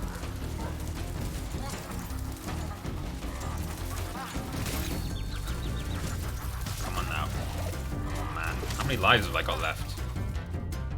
At this point, if I get low on lives, I will do the cheat, because... No, I won't. I won't. Right, wait. Go. Doesn't matter, does it? Just... You're always going to get hit there once. That's the rules. Right. Trick here is to clear the area first. There we go. Those last two guys who are going like this are their cycles sync up in a way that's actually quite difficult to time. Getting past the first one and then not getting hit by the second one because of how they line up. So again, you could probably supercharge your way almost to the end of here, really. But that's sort of what we're going for in Twilight Harbor. What are we on? 281? What did I get? My initial run. Didn't even make a note of how many gems I got in my initial run. I think I stopped making notes at that point because I'd already hit the required amount. But hey! That is every level of Spyro 1, apart from one of the flight levels, which doesn't matter because, hey, whatever. Conquered in some way, flamelessly, or at least conquered in enough of a way that we have unlocked the gateway to Gnasty Gnorc. Now, and we've just completed Gnasty's Nexus as well, Gnorc Nexus. Now, in this level, there are some thieves. And I'm saving my flame for Nasty. I'm not going to flame these thieves. The fire is only for Nasty. We are pressing the circle button twice. Twice only. Unless I die. And I have to do something here. But I'm only pressing the circle button to harm Nasty Gnorc. Captain Barbossa marooned Spyro on an island and gave him one shot in his pistol. And he saved it for this moment. Up he goes.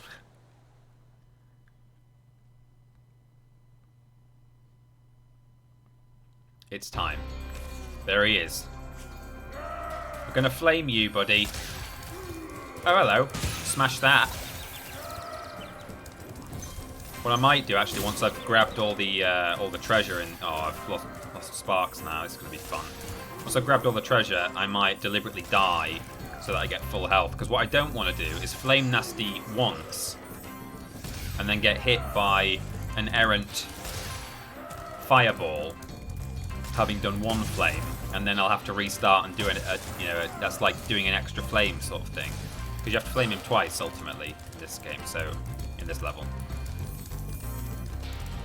I might even let him get me now. Well, I won't dodge him. Basically, I'm not going to dodge any of his fireballs if he shoots them at me, because if he kills me, it would make things easier having the dragonfly to actually.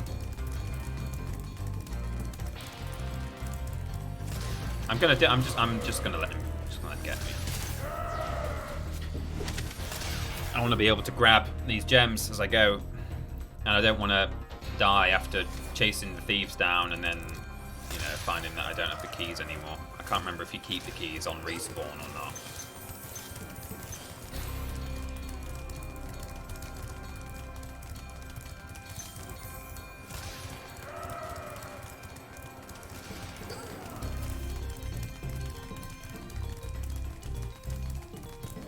I remember the first time I came to this level. So intense. What a feeling. Get to the end of this game. Listening to this music just brings that back.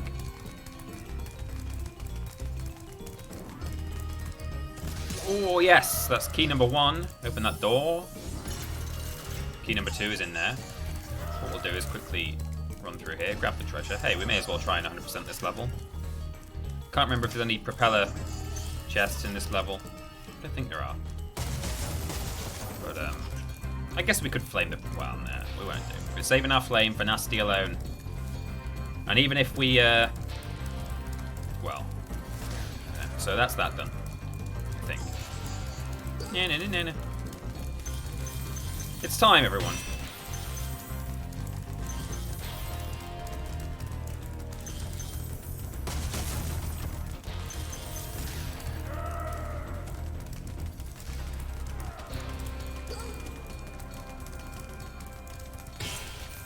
Got him! Alright, let me just check. Is anything on the way up?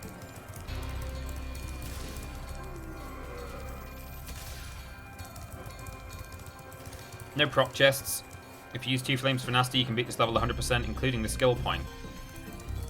Yeah, right. Although, well, I've taken damage because I wanted to restart with full sparks, so I won't get the skill point here. Oh, unless it lets you. Is it just based on 1 life? You don't take. Yeah.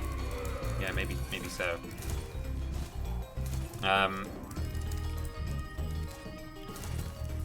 You don't keep the keys on respawn. Okay.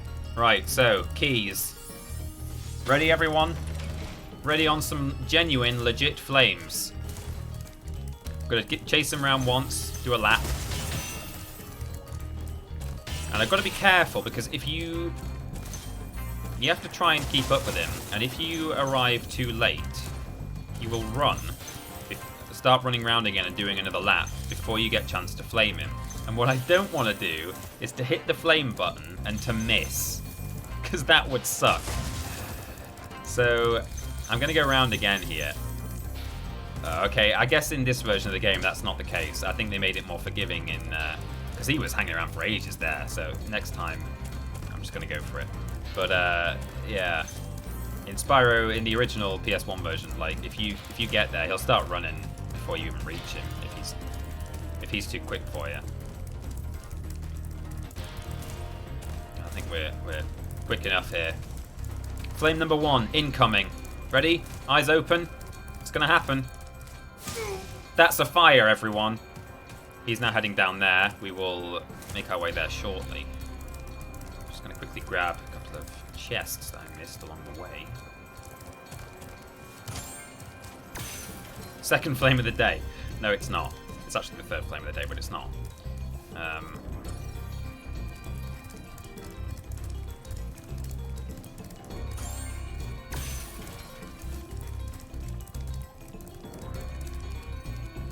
So that, I think, is all the chests. I'm gonna get some. Oh man, get a couple of gems off Nasty when we kill him, but I think that's everything. It's okay if it's not. If I don't 100% this level, I don't mind. I might have just missed a gem somewhere or a chest, but this is it. Flame number 2 on the way. You've got to race him as these platforms start closing in. Well, no, you don't race him. You're not going to overtake him, but chase him is the word I'm looking for, not race. Oh, Flame number 2 is not happening. We're going to do flame number 1 again. I don't keep the keys on respawn. I can't believe I did that. I've not done that in years. It's okay. It's going to be the triple flame level. That's what we like. We're not double flame. We'll get a cease and desist. Unbelievable. Unbelievable. Isn't it genuinely quite amazing? Like the things that you can choke on when you've got an audience. Just psychologically, that's such an interesting phenomenon that the moment someone's watching you, you don't even know how to tie your shoes anymore. F for the run, everyone.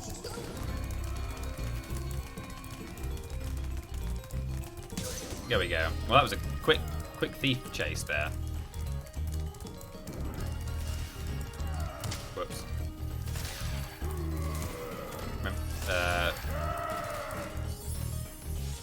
You don't need to charge the entire time to keep up with him. Nah, I know, yeah. It's just, can't help myself, you know. It's way harder in the PS1 version as well. The things are way more unforgiving. The platforms close in a lot quicker. Flower Pockets just subscribed. Thank you, Flower Pockets. You join us right near the end of the run. Don't run. Please don't run away, it's nasty. There we go. Right, that's one. It gave us an orb instead of a gem because we've already got it. Right, here we go. Right, we're not going to charge now. I mean, we are going to charge some of it, but not all of it. Oh, God. Can't believe I did that. That's quite something. So just hop up here. Dodge any fireballs. Flame number 2. Skill point acquired. You're toast, Nork. That, ladies and gentlemen, is how you complete... You're welcome, I love to be on time. Thanks, Flower Pockets.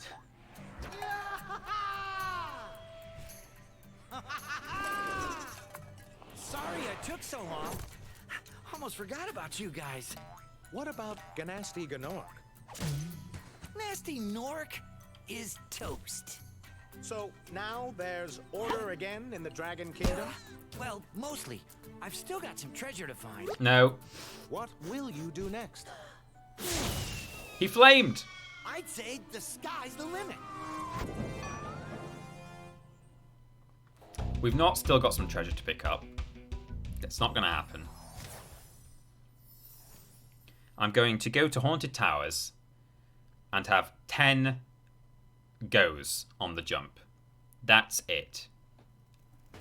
Oh, you really have Flower Pockets. You're here. You're here right at the end.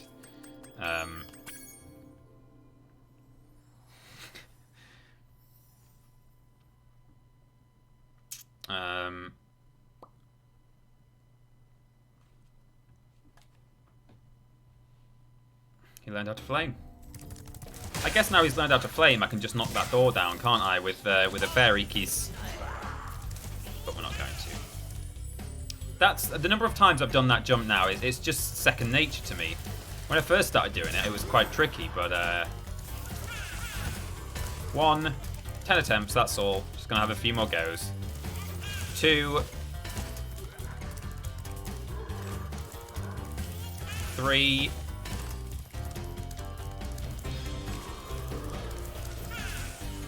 4. Frame rate's not good, is it? I think it's spawning a load of ghost armor. 5.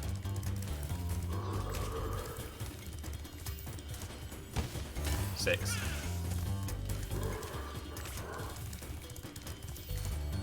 7. You can do this. 8.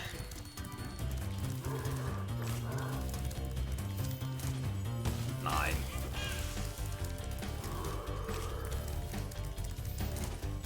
10. Okay, brilliant. I mean, those were actually pretty poor attempts. So the run is over, but just to show you those at home, for those playing along at home who want to know the answers to the questions, what you do is come over here, you get a kiss. I mean, this is not what you do in a flameless run. You use this fire to knock down this. This is how you do it legit. But I'm trying not to hit the armor guy. So you would like hop up here, as I've shown you, but I can't replicate. Yeah, whatever. So we'd find ourselves up here. We would charge this guy. So now I'll just continue this flamelessly. I'm not going to get any of the treasure or anything. I'm just going to show you where the dragons are. It will take 2 minutes, and then we're done. Supercharge down here. Metal door. Don't worry, it's supercharge. And then I think... Oh, I'll just stop, actually, because I'm not sure which one it is. Through here. No. Here. No. End one. Dragon number 1, or 2 out of 3, I should say, is here. Hold your horns. Here comes Spyro. Don't worry, TP. You'll do it after the stream ends. Oh, you know I will. You'll soon have the opportunity to battle the one who matters most. Nasty North. Oh, we've already done it, mate. Already done it. And then, so these 2 doors are metal, but we can supercharge through them. And what you're going to see here is we're actually going to find ourselves back where we were, where that door is that I just opened with Super Flame. So imagine if that door was still there, because we actually got up using the jump rather than Super Flame. So we've jumped up there, but actually we can head down here, smash it, bang, with Supercharge. Oops, I've screwed this jump up. But so now the door would legit be gone, so you only ever have to do that jump once. And now I will show you, lastly, how you get the final dragon. And this, incidentally, is... Why have we only got 78 dragons? Oh, there's one... Yeah, there's one when you emerge out of Nasty's homeworld, actually. Which we would have got if we'd... Oh, thinking about it. Yeah. That's right. I don't know why it... Why did it let me come here? Did I just not even let the gate... Jesus Christ, why can't I do this anymore? It should spawn me in Nork Nexus. Did I just immediately pause the game and fast travel here before I opened? So there's a dragon waiting for me when you emerge from Nasty. So we should be on 79 now. We would be. Maybe I'm not I don't think I'm charging for long enough. I think that's part of the problem. Let's get full run up.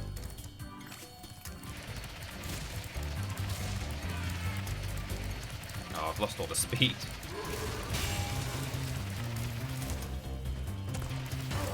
There we go. So then you do that. One of the most confusing charges in the game. It's in everyone's game guides and stuff. How to get the final Haunted Towers dragon. That's how you do it. You've become a master of the supercharge. Great work. Certainly not a master of breathing fire. Right, so that's 79, and finally, if we'd not immediately fast traveled to Haunted Towers, what would have happened under normal circumstances is we would have emerged from Nasty Nork's portal and discovered that in the middle of Nork Nexus there is now the final dragon.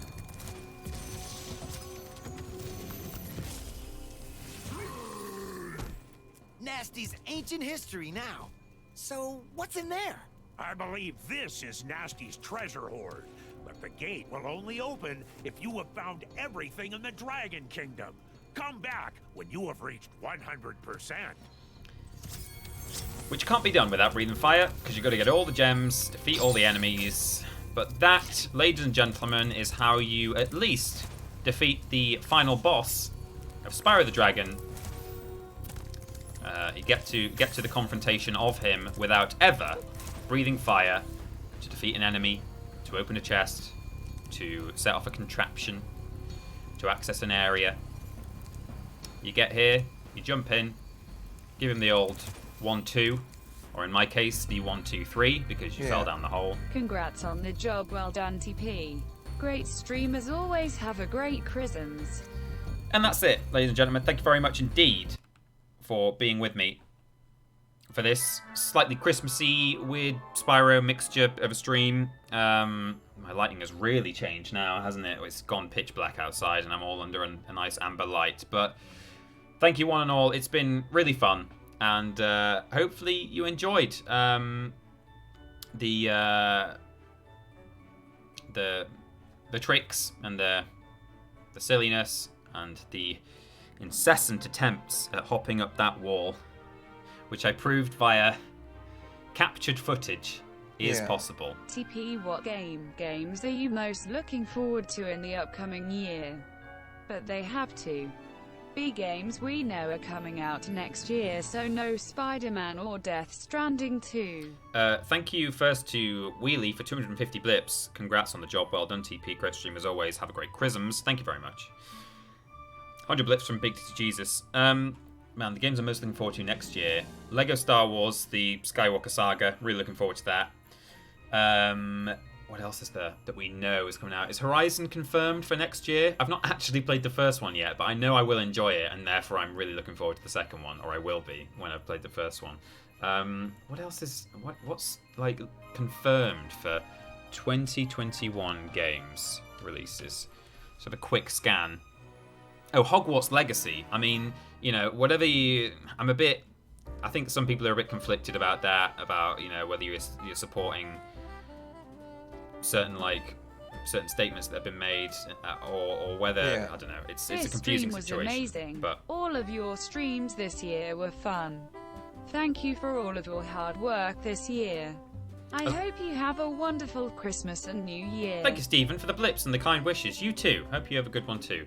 As far as I'm concerned, and let's not get into this kind of worms right now, and we can very much this is a real potted answer about it. As far as I'm concerned, a bunch of developers who have perfectly decent, you know, opinions on things and are very respectful of others have worked very hard on a game there that looks really, really good in terms of Hogwarts Legacy. In the same way that, like, a lot of people are still saying, look, I like the films. Daniel Radcliffe, Emma Watson, Rupert Grint have all said, hey, we're very accepting of trans people. Trans women are women.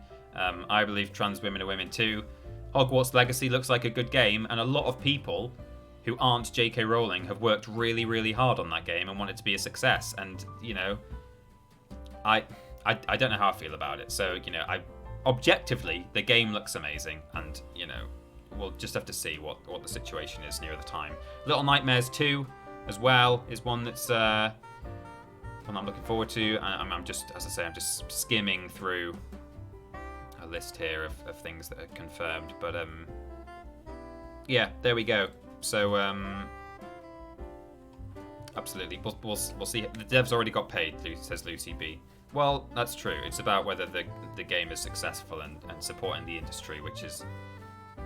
I don't know how I feel about it. This isn't me saying I'm fine with it, but, you know, I'm just...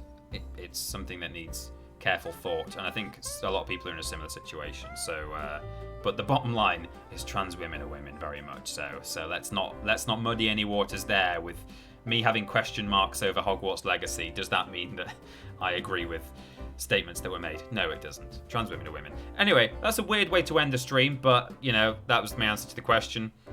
So good. Hope you all have a wonderful Christmas and New Year. If you're in the UK and you had some Christmas plans, I hope that they go okay. I hope you've not been too adversely affected by today's announcements, but let's not worry about that. I just completed Spyro 1 without really flaming, apart from to kill Nasty, so pretty proud about that. Good. Right, catch you all later, and enjoy the Christmas break. Lots of content going out while we're away, but yeah, let's all have a good time, if we can. Cool. Bye, everyone.